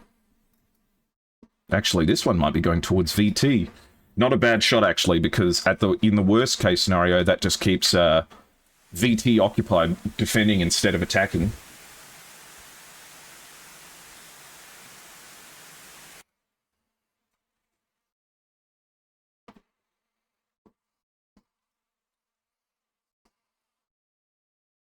Yeah, I've never gooned in my life, except for that time that I was a henchman for a man wearing a leather jacket. Yeah, the SD-10 didn't have the energy to catch up, but certainly has kept Nacho out of the fight for a while. So, all's well that ends well. Fish and Makasu are 13 nautical miles away from each other, but they are separated by 40,000 feet in altitude. Interesting that Fish decided to use the wing tanks before the centerline tank, but fair enough. And there it goes! I was only off by seconds. Connor fires a 120. This has got to be towards Checo. 35 nautical miles. Not the most insane thing, but Flaming Core has disconnected from HDA. I don't know if that was a timeout or a crash. Good that Lunar Eclipse is here. 30 nautical mile shots from ICU and Lunar Eclipse. This 120 going for Checo. Has quite a bit of speed, and Checo's kind of flying straight towards it right now.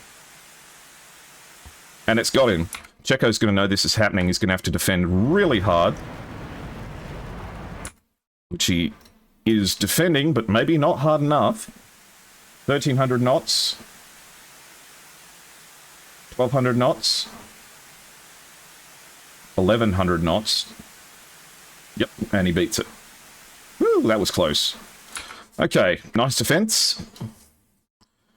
The SD-10's fired in the south. One's going for the dirt. Another one's going for the dirt. No factor. An R-27 is in the sky. Radar. Long range semi-active radar homing.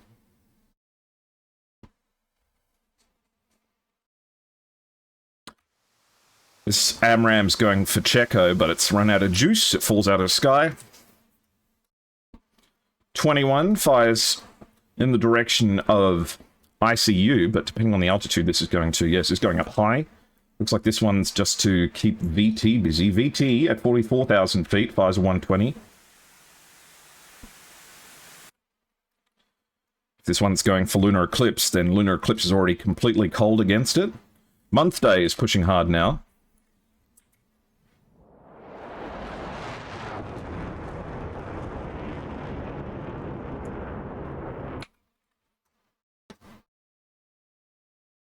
Getting within 10 nautical miles of fish, but no factor so far.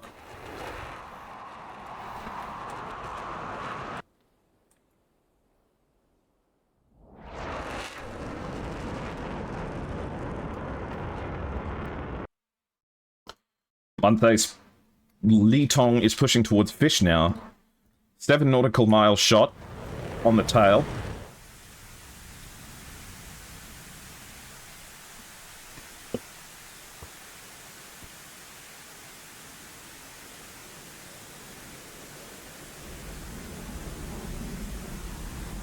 Didn't have much of a chance at that low of an altitude, but they are definitely dominating the airspace in terms of control here. So it's a 6v5 still, plenty of missiles fired, but not much effect. Checo fires towards the southern group, deep in the clouds.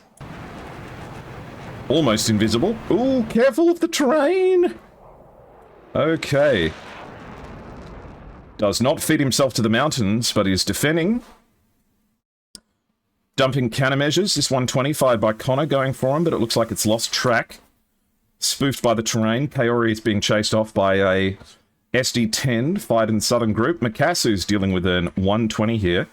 That is sniffing for him, but doesn't have the speed to catch up. Checo pushes now. They do risk getting flanked, which is why I think they're proactively firing missiles up towards Nacho. Though someone is down, and I can't see who it is.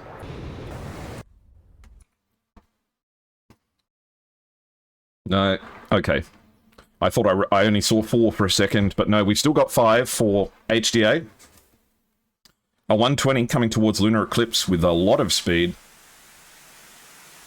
2,000 knots on this one. Lunar Eclipse is going to have to go right down right now, but I am worried that they're not doing it fast enough.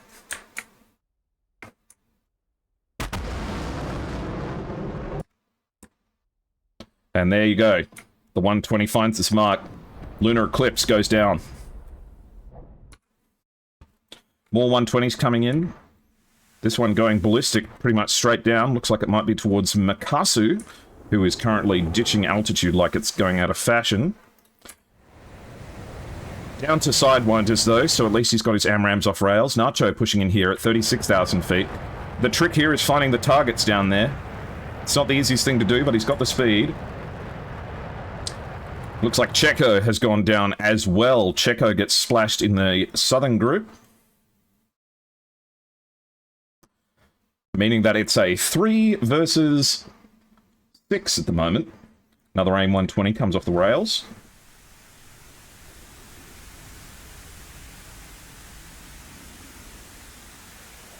Is the date known when the final will be? Yes. Follow the links in the SATAC Discord. And Fish gets a kill, taking out Li Tong, as VT takes out Lunar Eclipse's J11. It finally meets its fate on the ground. Mikasu now pushing towards Fish and Kaori, and R77 coming out towards him. Don't see too many R77s, but they do have their uses. One of those uses is that they're pretty good at short range. Oh, it does kill him. Okay, I was going to say, Mikasu gets splashed. Only had Sidewinders left. 21 here, now defending against a lot of missiles. Nothing but the notch to save him. You hear the crack as the missiles pass overhead. Oh, okay. Missile passes off the left of frame. 21's the last one standing again. Another AIM 120 coming in at light speed here.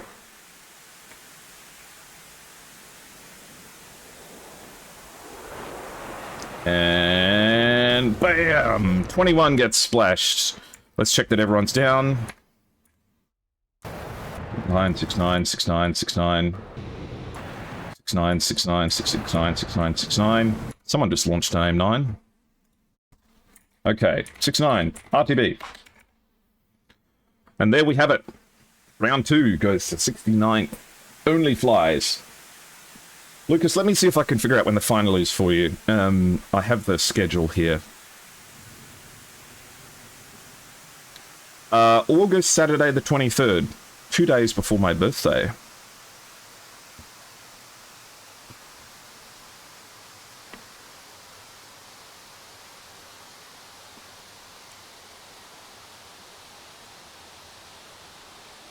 That was close. That was a much better performance than the last round.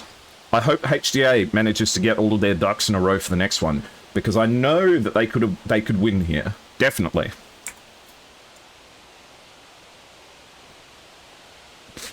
But the 69th are really good pilots.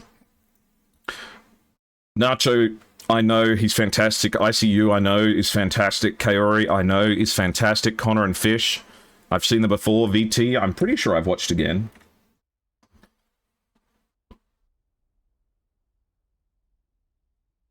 The old desync roll. It's surprised it's not an illegal move. It's illegal. There are rules against it, Ozdead Meat, but it's one of those things where it would be better sat down and explained possibly.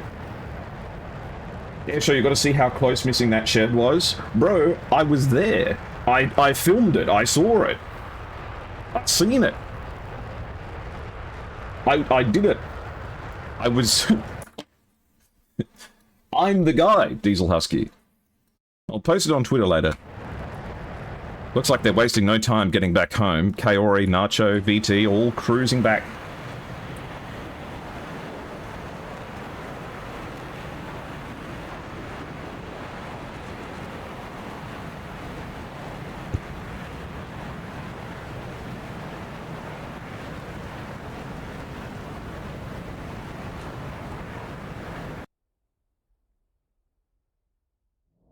Thank you for all of the support you've given me, guys, and thank you for your patience with the matches today.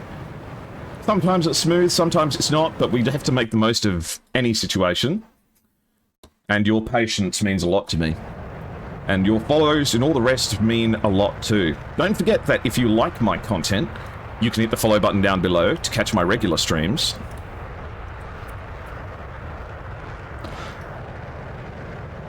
You can also follow me on Twitter. Just recently managed to cross 5k on Twitter, which had me bouncing up and down in my chair and clapping my hands together.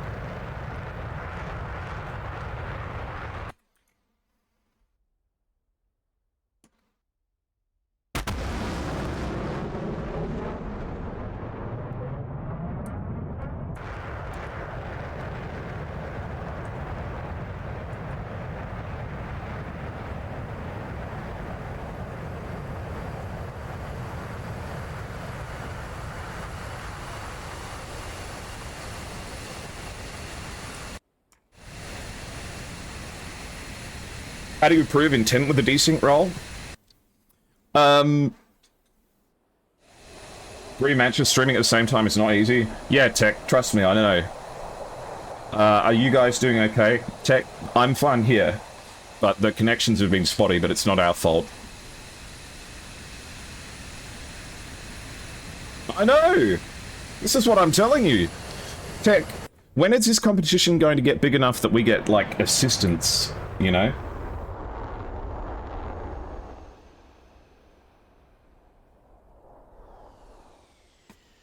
Okay. VT is leading the landing. Nacho's right behind him.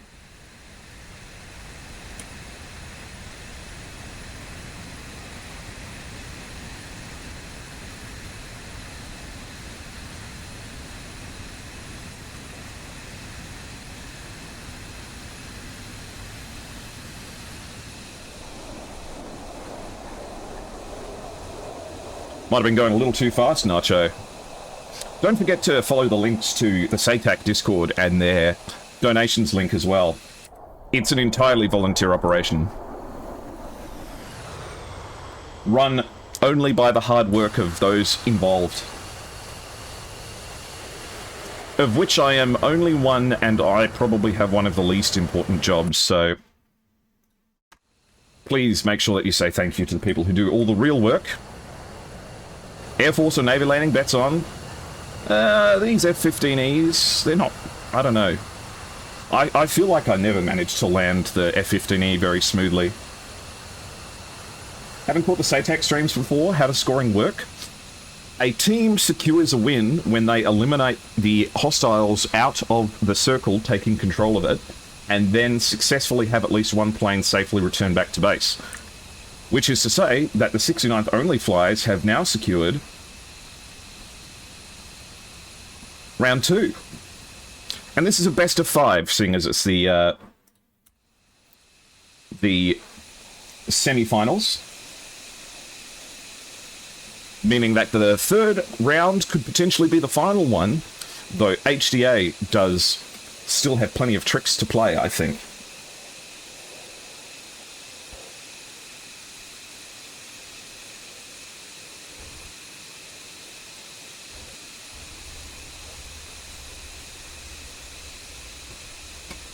Smooth. Kaori's next. J11 coming in. Woo! At least it's got a parachute. Please use the parachute. Please! Use the parachute, it's my favourite! Why don't they use the parachute, man? You just have to press P on your keyboard. Hey! Oh no, he ripped it off. He pressed it too many times. But it also opens up the Su-27 secret plane hole. No airframe limitations, no. The only limitations in terms of armament are a maximum of 4 AMRAAMs and no AIM-9X.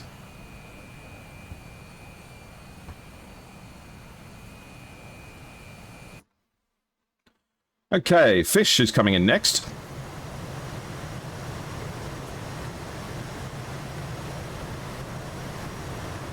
Now this is a Navy landing. Oh, it's too gentle, man. The F-18's not even going to know it's on the ground.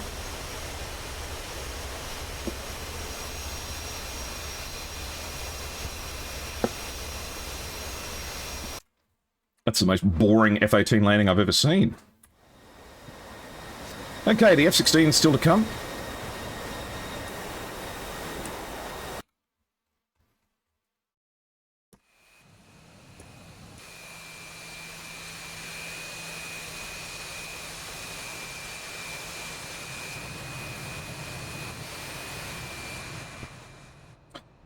Oh, look.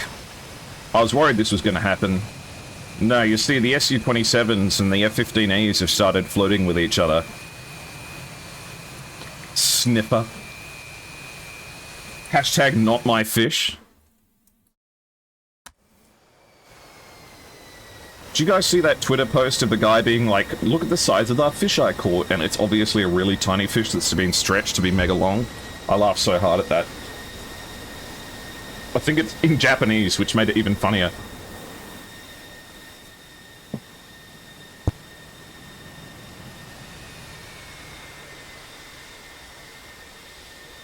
That's ICU, down and safe.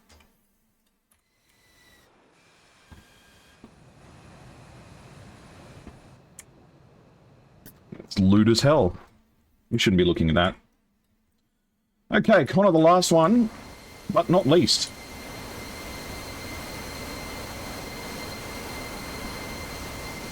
That centered afterburner mod.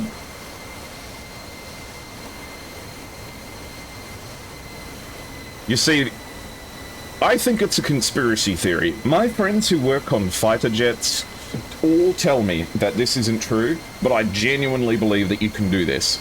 I reckon that if there's an afterburning plane on the ground, I reckon you could throw a hot dog. If you threw a hot dog hard enough and fast enough through the afterburner flame, you could instantly cook it. You could, like... I have a mental image of, like, an afterburning plane. In fact, that's an idea. What about if you got, like, a metal, like, colander or something like that, and you just kind of held it up to the afterburner for a second? I reckon you could do, like, a whole thing of shrimp in, like, 4 seconds. That was funny as fuck. Haneko, did you see the person who edited it back to see if they... to see what size the fish actually was? Alright, let's restart the server. What are we looking for? This. Okay, seeing as there's 3 matches on at the same time, let's try to not accidentally restart one of the other servers. Probably would be burned on the outside and raw on the inside. You see, when I was growing up, I was like, if you're cooking chicken in the oven at 400 degrees for an hour, why not just do it at 800 degrees for 30 minutes? And why not do it at 1600 degrees for 15 minutes?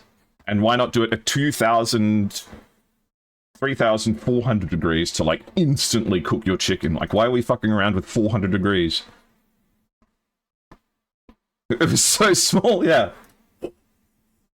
Microwave popcorn over the emitting radars would scare the shit out of the CIC.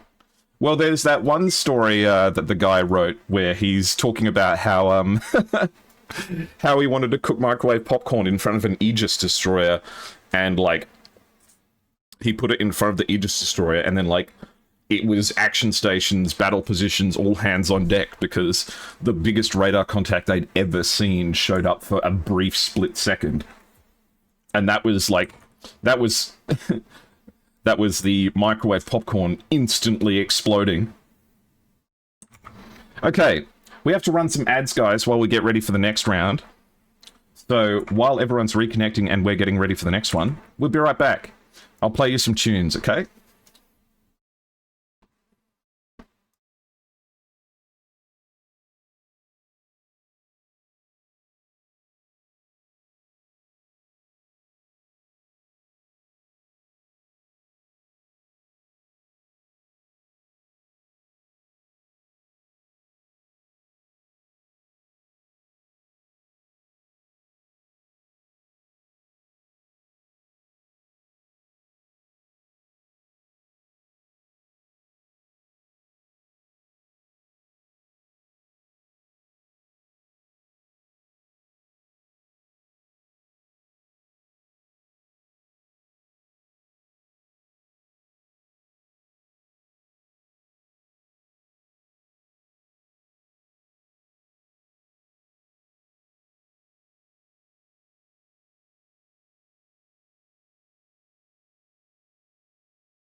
Triple J did their hottest 100 Australian songs ever. I'm sorry, I was stun locked for a second here because there's no chance that someone's bringing a... Is Makasu bringing a MiG-29? This will be the first MiG-29 I've seen in the competition so far. The Triple J hottest 100 Australian songs all time.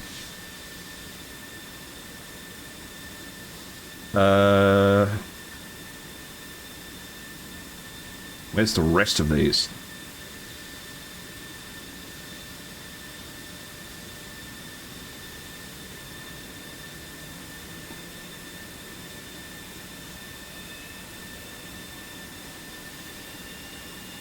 Triple J's hottest 100 of Australian songs. There we go.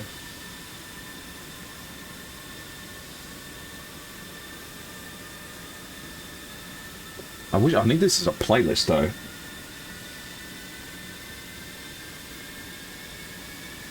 Is this an Australian song? Spider Bay?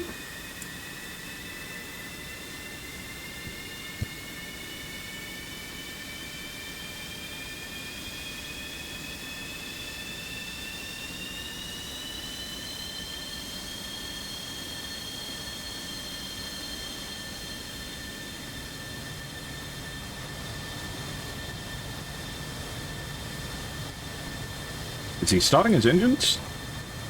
Not yet. Though the left one starts first on the MiG. He is starting it!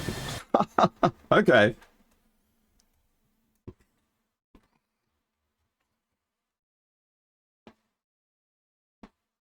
So, we have VT, Kaori, Nacho, Connor, ICU, and Fish lining up.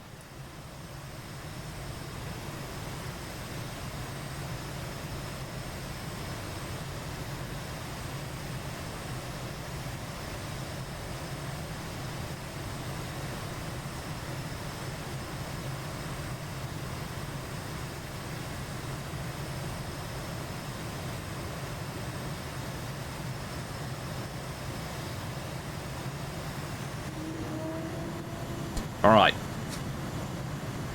Who do we think's going to win this one, guys?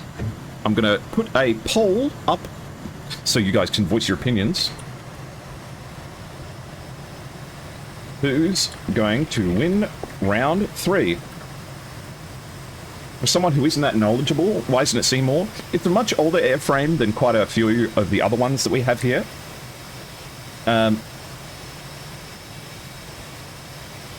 It lacks some features that the other jets have. It's also quite limited in terms of range. It does not carry a gigantic amount. He is bringing it. It doesn't carry a huge amount of fuel. And this centerline fuel pod, whilst it's massive, doesn't last all that long. The radar doesn't have the same kind of range as the Su-27 or J-11 or F-15C. But it does have an infrared search and track, like the Su-27 does, and Makasu is bringing R-27 ETs here, which are long-range infrared missiles, and of course bringing along R-77s. Now, R-77s are not known for being the longest-range Fox 3 missiles. Fox 3 means that in the tip of this radar, in the tip of this missile, there is a radar, so it can guide itself, whereas this missile has a infrared sensor and it can guide itself, whereas the other weapons that the MiG-29 can get can't do that. Let's see if he's got any. Okay.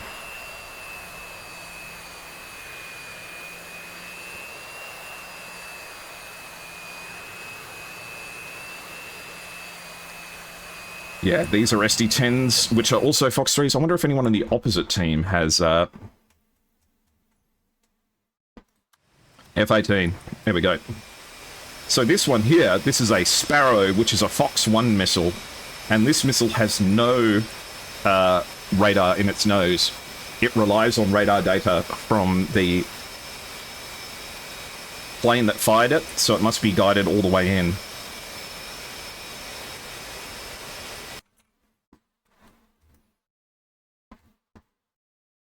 So we have ICU, Connor, VT on the southern runway, Nacho, Fish, and Kaori on the northern one.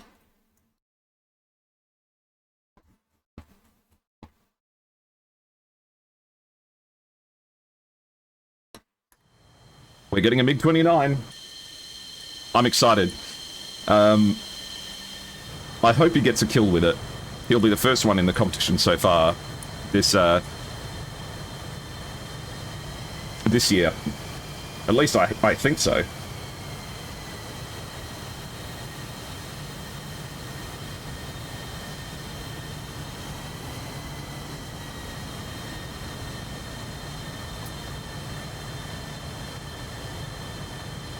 There's also a match going on between the 25th Warehouse and the 76 AF over on DCS World Iran. If you're interested in that sort of thing. Tech says it's very exciting, so don't forget to go and check them out as well. Alright. Flaming Cool, we've got three F-15E S4s, J-11s, a MiG-29, and an F-16. Unbelievable lineup. Meanwhile, 2 F-18s, a J-11, 2 F-16s, and an F-15E. The F-15, piloted by VT, has had massive effect, despite the fact that he's, despite the fact that they have, not brought Sidewinders, they have managed to consistently get kills in the 2 rounds so far.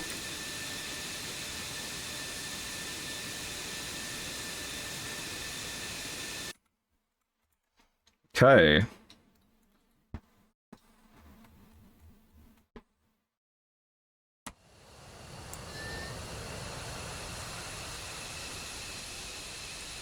Oh, this has all the Triple J stuff with it. Can't do that. Get blown up by the Australian government. What was I looking for here?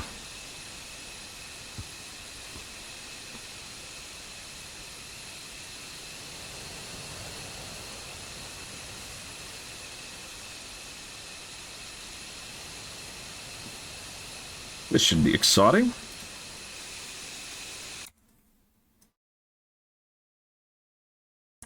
We've got Checo here as well. Oh, I know this character, but I forget where it's from.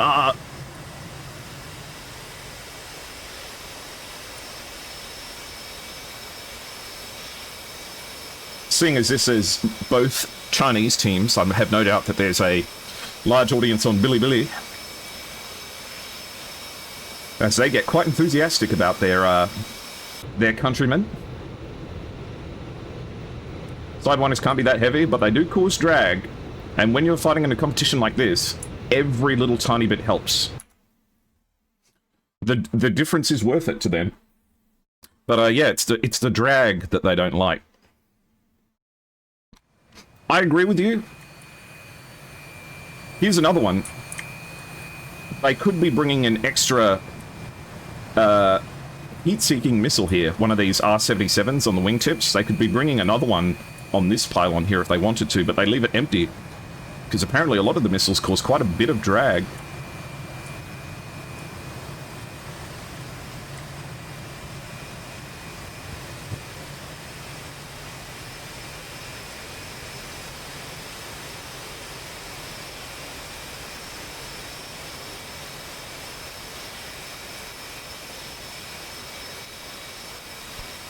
Oh, you made this, Snowstorm? It looks gorgeous. Who is this character? Amashiro Natsuki. Looks very cute. What are they from?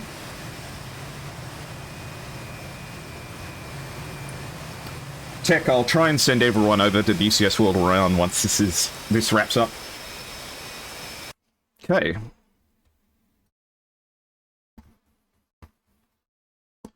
Alright, looks like just about everyone's ready.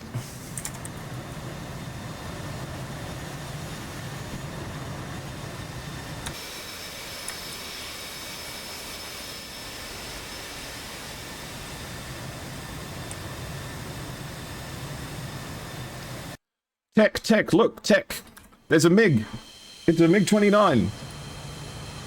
HDA reports ready.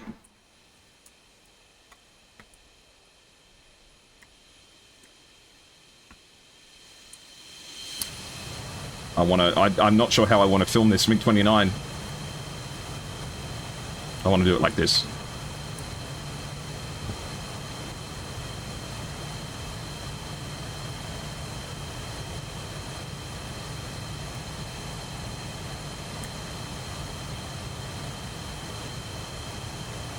Okay, both teams ready. Get set. 10, 9, 8, 7, 6, 5, 4, 3, 2, 1, go, go, go.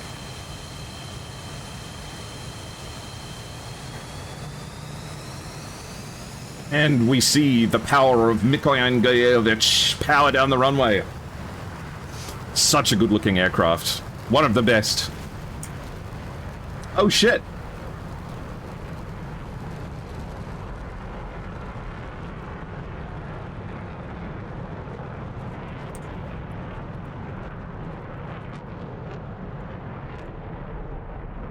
We had an accident over on the HDA side. Lunar Eclipse and Checo crashed into each other, the F-15Es.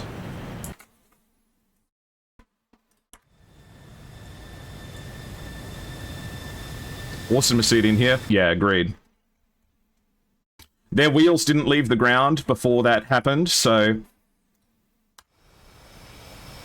they are allowed to reslot, but oh shit, what happened? Looks like they hit each other here. Might have been desync. But their wheels were on the ground, so they can reslot. Okay, Makasu in the MiG-29. Yeah, probably not for the fuel fight. It'll be interesting to see how much... I mean, he's not bringing in full pylons, so that's interesting.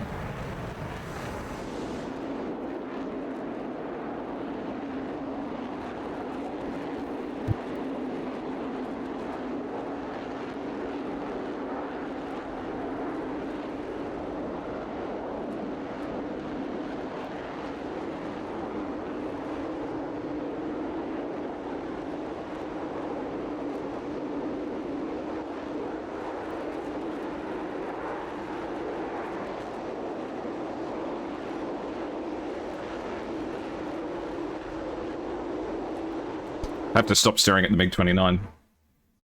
Okay, Checo has made it up. And Lunar Eclipse is going to come follow shortly. It looks like the only flies are the favourite. Excellent taxiway takeoff. Nothing says you can't.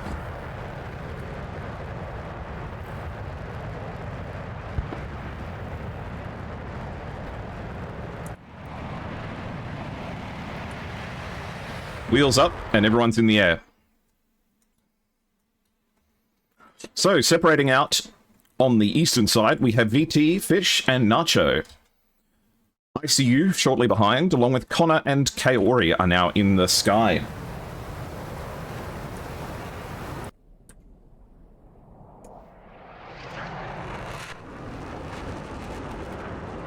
Looking good and feeling good.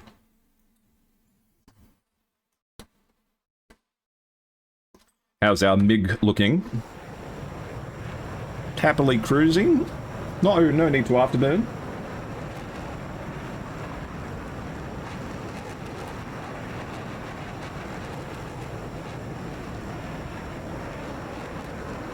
Not at the moment, Lucas. Not that I'm aware of. I think it's still to be announced.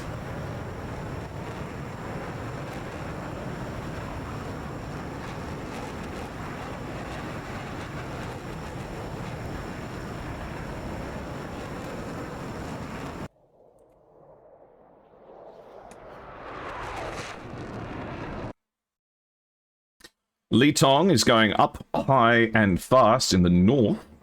Makasu and Flaming Core going to the south.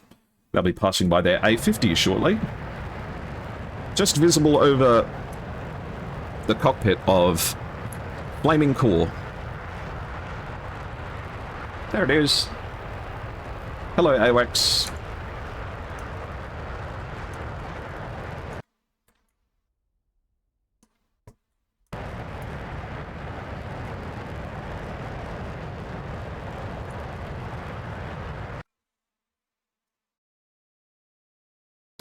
Fish, ICU, and VT are accepting the challenge from the F-15E and the MiG-29 in the south. Lunar Eclipse, Sheko, and 21 heading down the middle. Litong about to enter the circle. Litong has... This is the one thing they usually do. I don't usually see people bring no sidewinders, but usually they only bring one on the inside. They don't like the outside one. It's too draggy.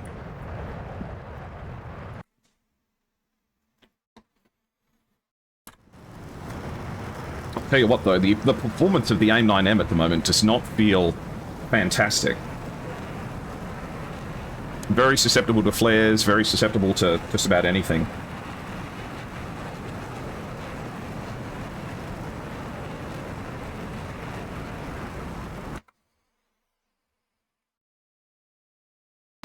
Okay, everyone's in the circle now, or is going to be there shortly. Looks like Lunar Eclipse and Checo have managed to recover from the crash at the start. MiG-29 and an F-15E flying in formation.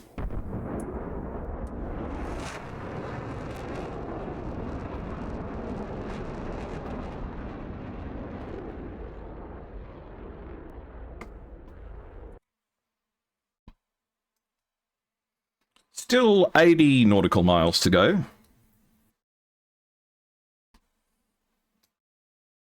Flaming Core is turning into the circle now. Drops the fuel tanks.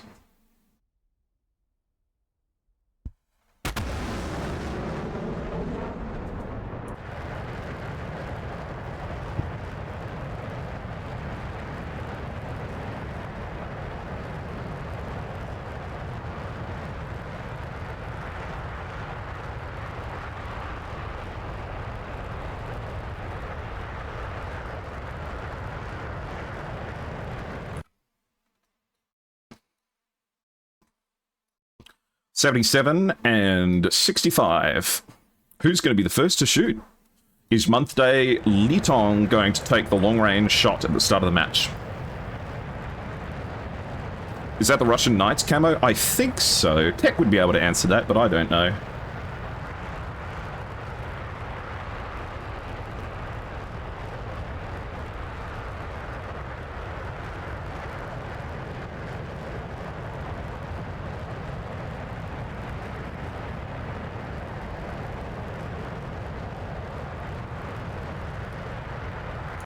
No shooting just yet, but it looks like Nacho's taking the first shot here.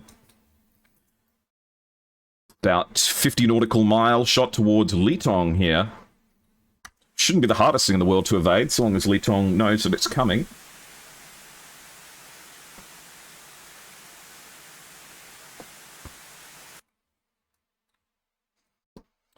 Flaming Core fires a 120 towards the southern group as well. This one's all the way up at 75,000 feet. The MiG-21 is still taking it easy, just because if it afterburns for too long, it'll run out of fuel. Okay, Litong contending with a missile here.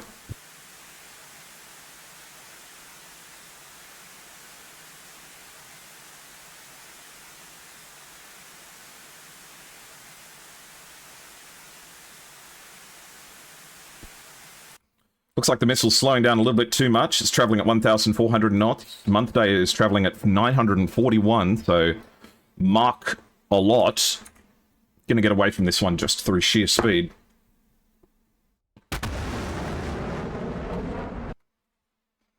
Flaming Core and Month Day Litong are going to swap places over here. VT is defending against the 120, traveling at 1,400 knots, but I'm sure VT is probably going at 966 knots. So, it's going to get away from that one. The F-15Es are all getting every drop of speed that they can. This is why they didn't bring those AMRAAMs on the side. They are just going at light speed here at the moment.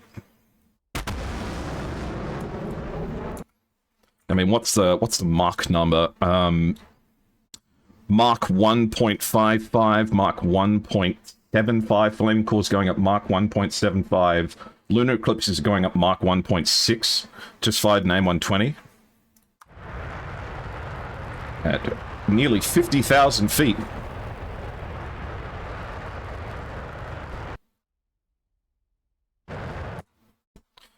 This missile traveling at 2,300 knots.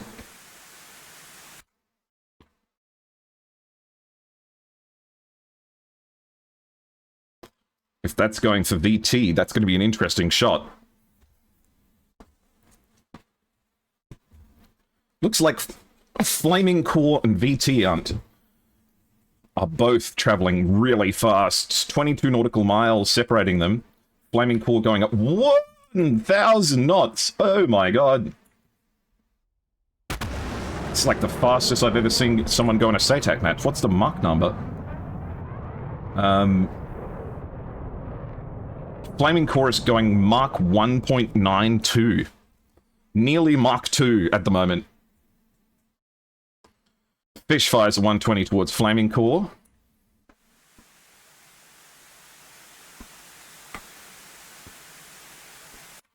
But Flaming Core is going so fast.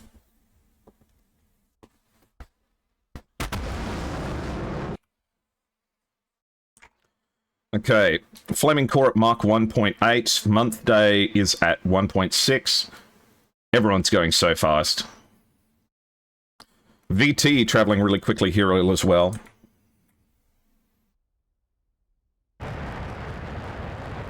Everyone looking for that perfect shot. At these kinds of speeds, you can sign your own death warrant like 20 seconds before it happens by making a mistake.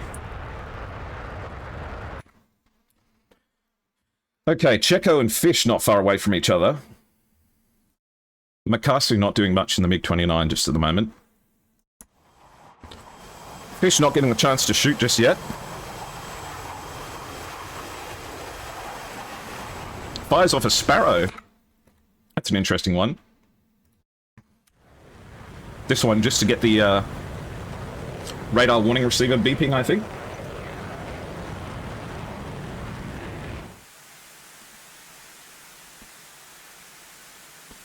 And it goes dumb, loses track. AIM 120 at 35,000 feet, bearing down on him for doing that.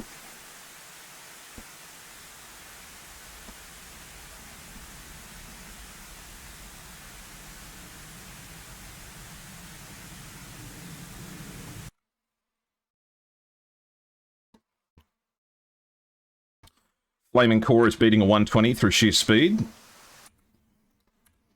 Traveling at 911 knots. ICU fires what looks like towards 21.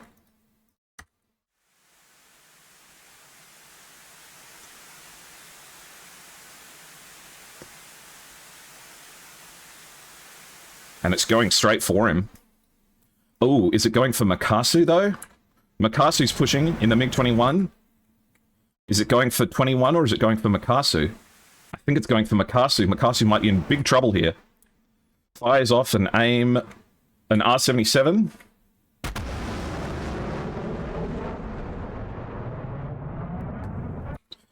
Gets away from the 120 somehow. Fires two R-77s here. I've never seen R-77s going this fast. But they're big missiles. They'll lose their speed quickly as they go down. Flaming Core is coming back in now, traveling at Mach 1.7 around. I'm sure we'll see a missile shortly. No shots just yet, though. The R-77's no effect. They're both going for Kaori. An AIM-120 shot going up north. Okay. A 120 from Flaming Core. Looks like it's for ICU, or it might be for Kaori. We're looking at a completely different HDA here, I think. They feel much more in control of the situation.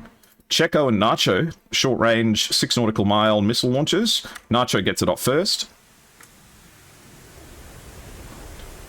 Checo gets it into the trees. What about the one fired in response? Doesn't look like it's going to have the speed to catch up to its intended target. The M120 fired at ICU, no juice left.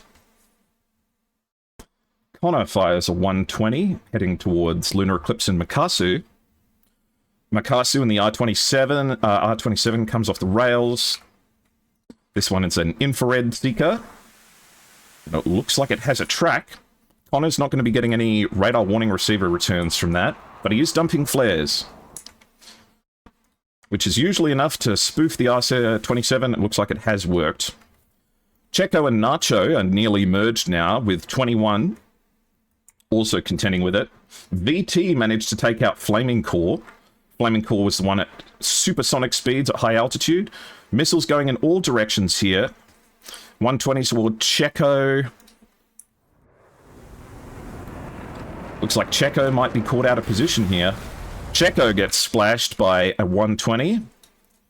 An R77 comes off the rails for Makasu, who's got two AIM-120s coming for him. Might be in trouble here. Makasu gets splashed by 120. Rest in peace to one of the good ones. 21 now merging with Nacho. They're right next to each other. Missiles going in both directions, straight for each other. They take out 21. 21's missile chasing down ICU, who's trying to defend against it. Looks like that one went for the trees. So, it's gone from a 6v6 to a 6v2 in no time at all. Lunar Eclipse here, 36,000 feet, traveling at 730 knots. Fires off their second last AMRAAM. Actually, it's an AIM-7. And it looks like it's tracking for Nacho.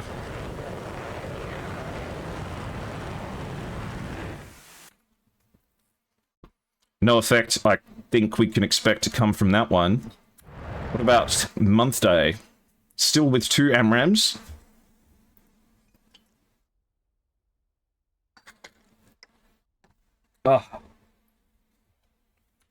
He did the old desync defense. At this point, who knows if it's intentional or not. Month Day's pushing here.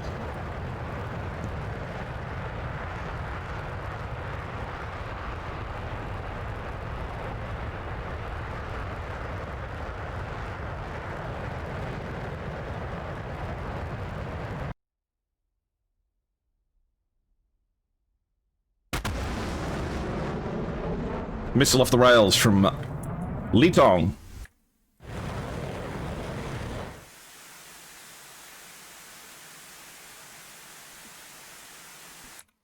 That missile's going real fast. Two 120s in the sky. One for Connor, one for Fish. Both of them with a lot of potential. Imagine if both of these hit. That would be huge. Fish defending here. Unsuccessful. Splash. What about Connor? Connor's got one going right for him. Ooh, it's going to be close, but I think he's going to get away. Yeah, it goes stupid. Still not a bad splash there.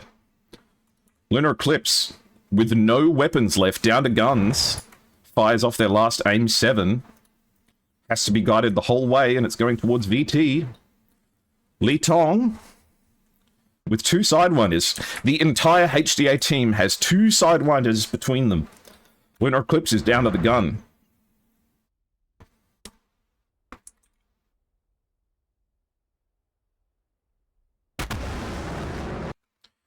Meanwhile, ICU has Sidewinders, Kaori has R77s and R27s. Connor, Heatseekers, Nacho, one AMRAAM, two Sparrows, two Hitters. An R27 here. Fired at a very, very ambitious angle, I think. But it's not going to give any kind of radar warning. So Month Day runs the risk of flying straight into this. Oh! It tries to flap its way there. Come on, come on. You can do it. You can do it. You can do it. Flap, flap, flap, flap. Aw, man. He's right there. No dice. Month Day pushing in now. Going at light speed. Pushing down to low altitude, getting there quickly too. This R77 is probably going to hit the dirt as a result. Unless Monthay's going to have to defeat this one. Manages to notch it. Good dodge. ICU's chasing him down, though. Only has heat seekers. Must see him through the clouds here. Fires an A9 off the rails. Litong needs to flare, but it's not happening. Impact. ICU takes down Litong. Meaning that there's one plane left in the sky, and it only has a gun. Very ambitious Sidewinder shot here from Connor. Connor's got one AIM-9 left. ICU's got one AIM-9 left. Nacho's got an AMRAAM, 2 Sparrows, and an AIM-9. And Kaori, one R27 and an R73. Lunar Eclipse here is going to have to kill 3 players with the gun to keep, or 4 players with the gun. I forgot about VT. VT's got no weapons either, though. They should both agree to send in their F-15E to dogfight. So bring me your champion! Okay, Connor chasing down. But can he see him? There's clouds right there.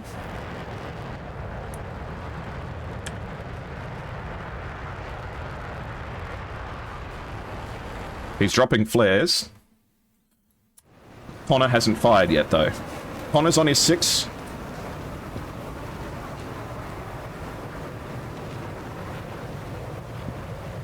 He's right behind him.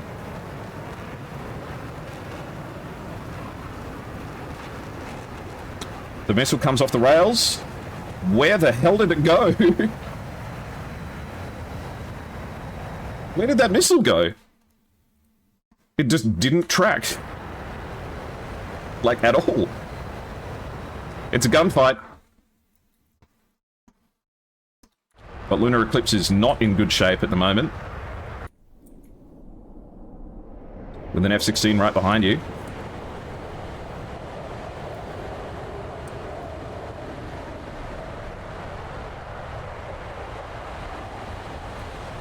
Oh! No chance to finish him off with guns. The missile comes in from ICU and finishes the deal. With an AIM-9. Let's check everyone's down.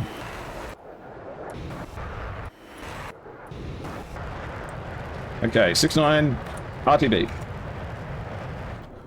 Alright! Looks like the 6-9 has successfully managed to cinch the win here. Renegade Wookie, thank you for the follow as well, by the way. I hope you're enjoying your time. I hope all of you are. As the name 7 impacts the terrain. So we have Kaori, VT, ICU, Connor, and Nacho still up. 2 pilots down for the 69th only flies. Let's have a look at the TAC view. There was a guy with a candle on that hill? Yeah, for real. Some guy with like a jet boil stove has just had an AIM-9 like blow him up. So early shots here from quite a few of them traveling at really, really high speeds. I think if VT got a better... Yeah, in fact, I was going to say if he got a better launch, but he didn't really. He got desperately unlucky here. I don't know why this missile didn't go for it. Did it just run out of steam? Whoa, hello. Oh. Desynced out of the way by Lunar Eclipse. A little bit of ECM. I thought we agreed on no ECM.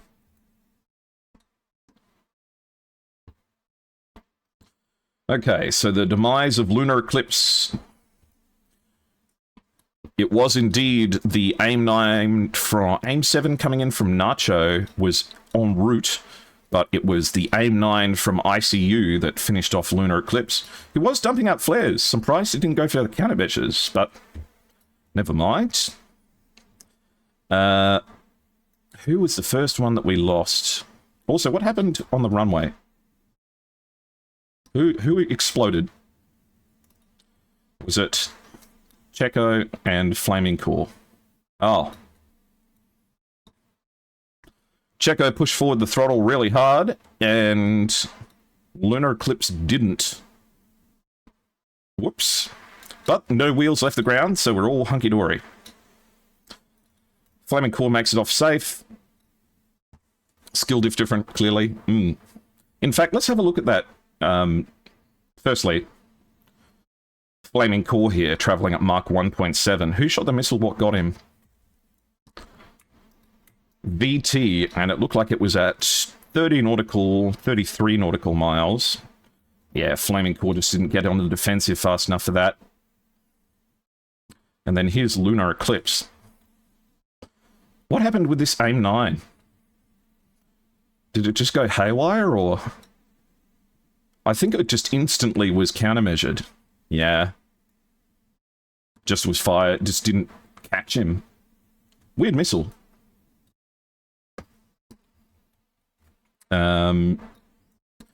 Cheku here, getting into a close-range tangle with Nacho. Eventually getting dealt with here by... Where did this missile come from? ICU. ICU definitely pulling their weight in a big way in this match. Managing to splash Cheku here. Leaving 21 to proceed in, but Nacho comes in with an OM-120. Supporting his wingman perfectly. Nice work from ICU managing to dodge this missile too. Yeah, straight into the ground.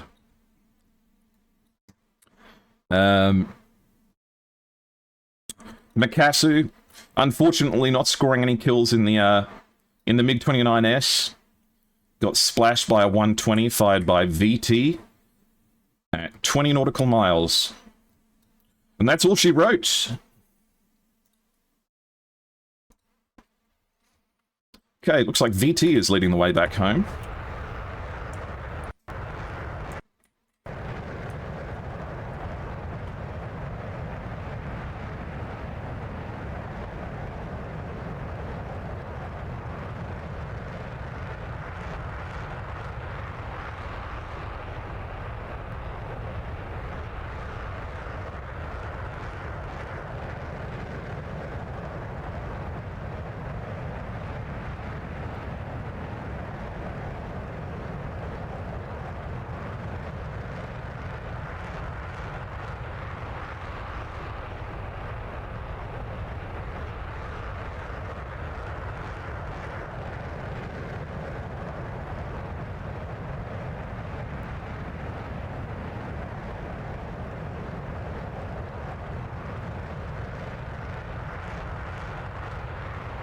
Oh, and To Be Reckless, thank you for the follow as well.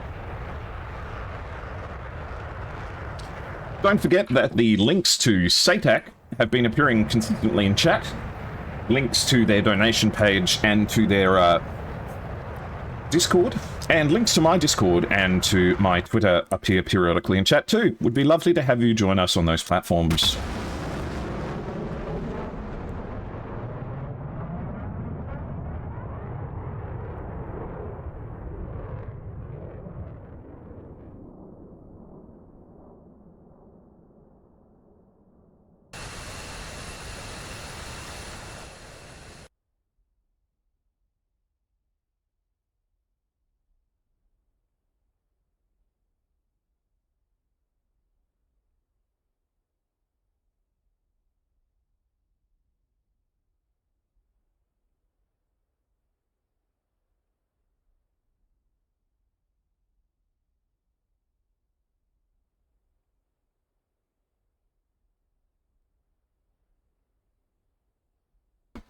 Okay, VT punches through the clouds. Runway in sight. Perfect gap just to make it down.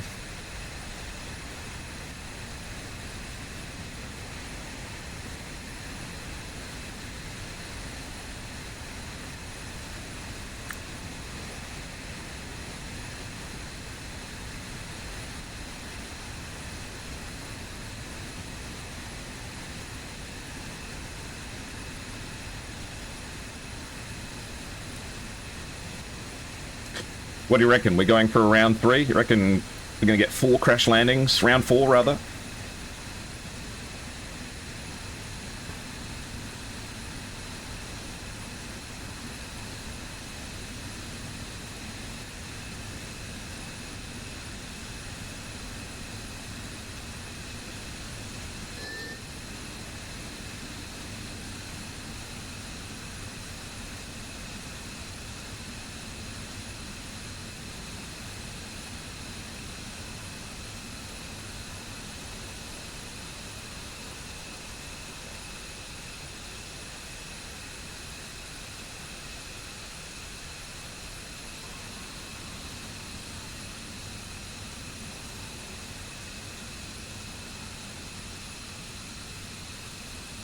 Okay, he's right on the pappy lights. They look good. The glide slope is perfect.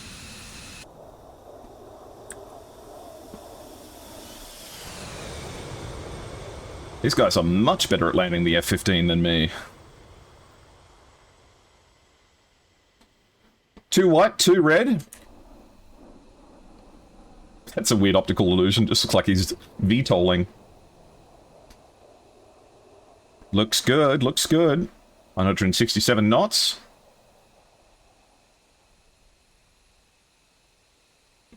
Perfect.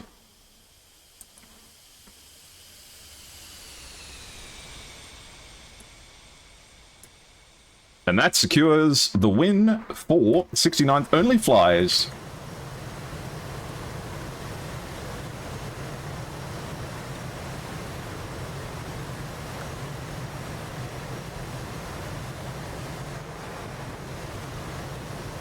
Where are the Harriers at? I know, right? Where are the Sea Harriers with the AMRAAMs?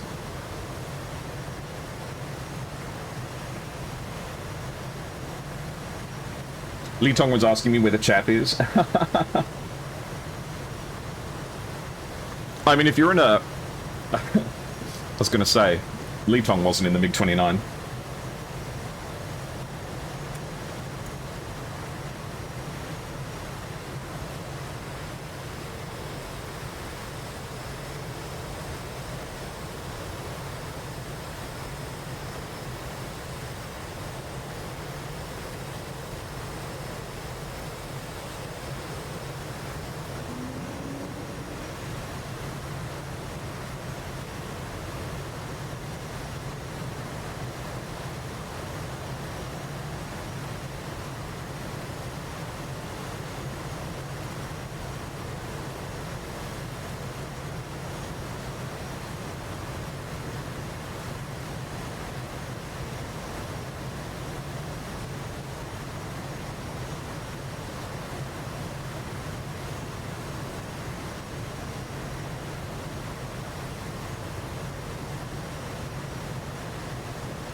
Okay, he's on the road. Nacho's looking pretty smooth. Now we see a Harrier and M2K next to the MiG-29, if only.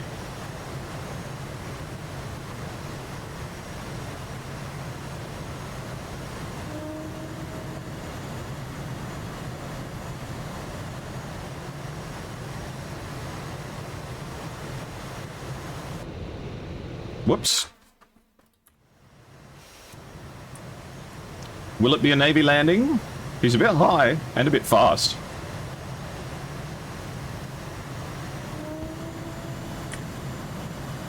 And let's go Navy! Perfect.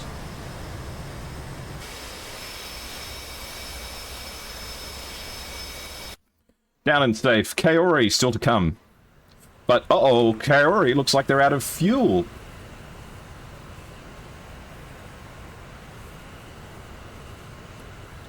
Used every last drop of everything they had looking for a road here. Ooh, they might be able to do it. Come on, Kaori, I believe. It's a big plane to be landing on a small road, though. Oh, no, there's a power line. No! Ah, no, there goes the right wing. Still savable, not savable once you hit the trees. Okay. An excellent effort all the same. The current Harrier is a notch god. Is it?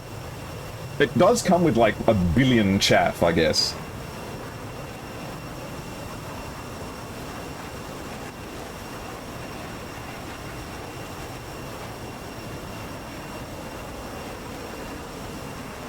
Alright, it looks like we've got someone to talk to. Hello. Oh, actually, give me a sec. Voice activity. There we go. Hello, Makasu, how are you?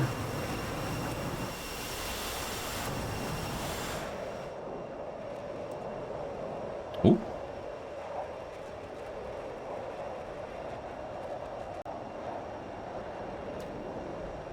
And it looks like we have ICU from 69th and Makatsu from HDA. How are you guys going? Hello. A long time.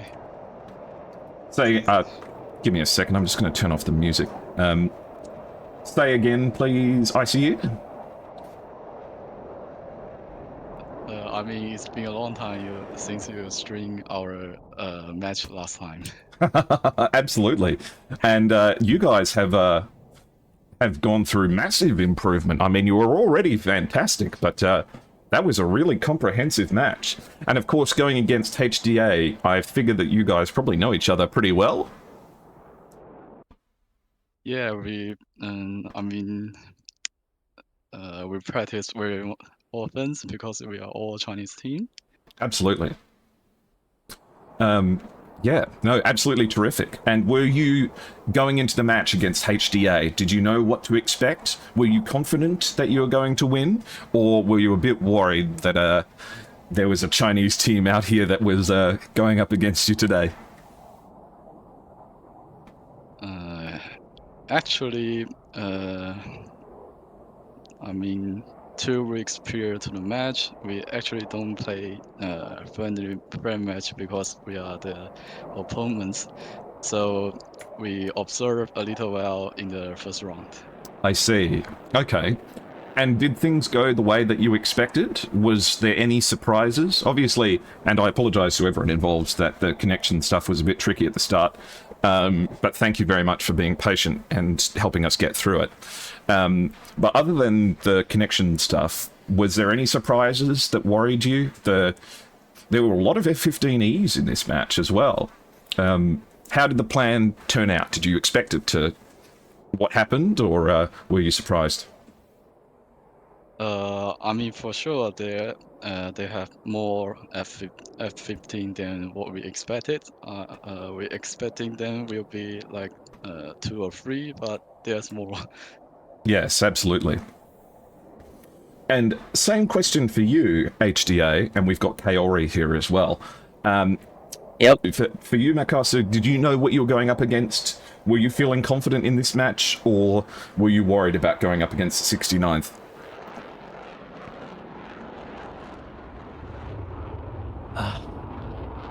Sorry, my English. No, that's okay. How are you feeling, Let me Makasu? Yeah, absolutely. Go ahead. Yeah. 他问你是哦，练打我能69我开的同传，所以我知道怎么说的，但是我不会说英语。我开的同我传。帮你说嘛。OK，谢谢。因为这场比赛我们尽力而为吧，因为彼此都很熟悉。They tried their best to fight against us. They know what to expect, and I think they prepare well. They prepare something we don't know it totally. I mean that MiG-29 and 3 F-15s are, I think, is some Chaos. Yes. turning point. Yeah. Unexpected. Yes. Yeah, no, terrific. And the MiG-29 was an interesting choice. Was that because of how fast it is, or...? Yeah, the acceleration is way more than any other airframes. And I think this fortunately, question is I for flew. Makasu. Yeah, I know MiG-29 他们 very 问 well. 你为什么要选这个米格9？ I was just happy to see a MiG-29 in the competition. And in fact, I see that when Makasu launched his R-77s, he was traveling at Mach 2.22, which is so fast. But those R-77s, they slow down really quickly. There was a lot of long-range, high-altitude, high-speed fighting with all of the F-15Es.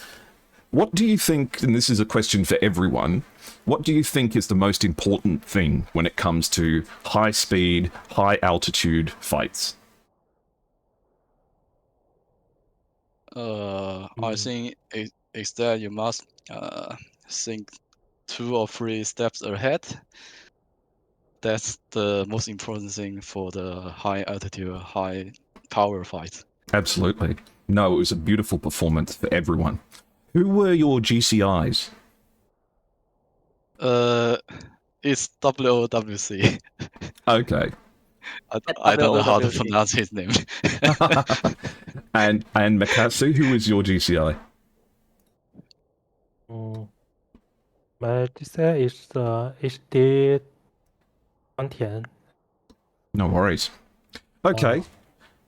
Well, I know it must be quite late for you guys, and I'm sure that you would probably like to go to bed or have dinner. I'm not sure what time it would be. Probably nearly midnight, if not later. So I'm sure you guys would like to get some rest. But Yeah, 1 a.m. Oh, gosh. Well, thank you so much for making the time to fly for us today, guys. I'll start off with 69. If you have any shout-outs you'd like to make, anything you would like to say, please go ahead. Go for it. Yeah, we like people flying different kinds of airframes, not only to focus on those F-15s or 18s or 16s. You know, we can broaden the spectrum of the SATAC. Yeah, Air combat will be more wonderful. Absolutely. And I think there are a lot of strategies that people haven't discovered yet that are still waiting to be found and tried. Yeah, that's the art of the air combat. Oh, it's absolutely wonderful. And thank you so much for sharing your air combat with us today. Makasu, I say you're welcome to say anything you like as well. Please don't feel like it has to be in English if you want to shout out anything. 感谢参与比赛的所有人，非常感谢。另外还有一句，HDA 雷同 ，Kiki King fuck you。 What does that mean? What did he say? What is going on? Little TQ. I mean, TQ 雷同 TQ 马卡 Kiki 斯， King。 雷同 TQ 马卡斯。In the second round. Oh no, McDonald's. Oh no. McDonald's. You remember it. Yeah, of That's the course. rule. It is the rule. Rule and consequence. Yeah, but unfortunately, McDonald is on our side, not on their side. But I think Little own him McDonald's. Yes, I think so too.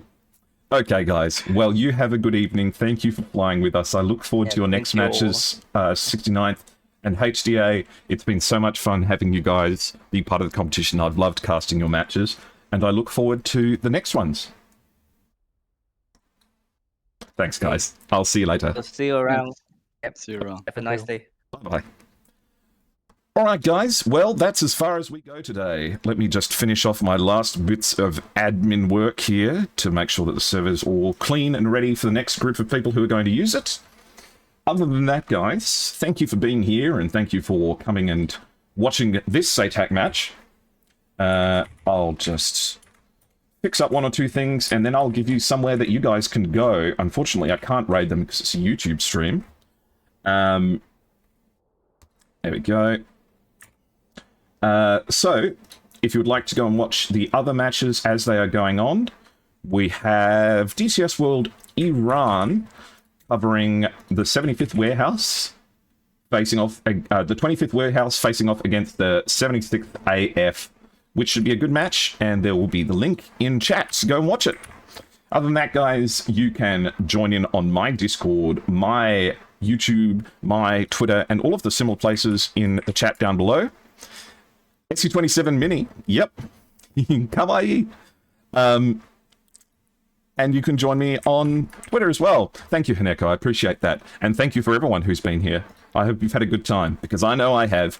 There'll be another SATAC match tomorrow. It will be at, let me just double check the timings. It will be at 1700 Zulu time tomorrow. So it will start 3 hours later than this one. So it would start right now. It would start right now tomorrow. So I will see you right now tomorrow. But yes, I have passed it all on. All right, guys. I'll see you later. I'll see you in DCS World Iran's YouTube channel. Thanks, guys. See you later. Bye-bye.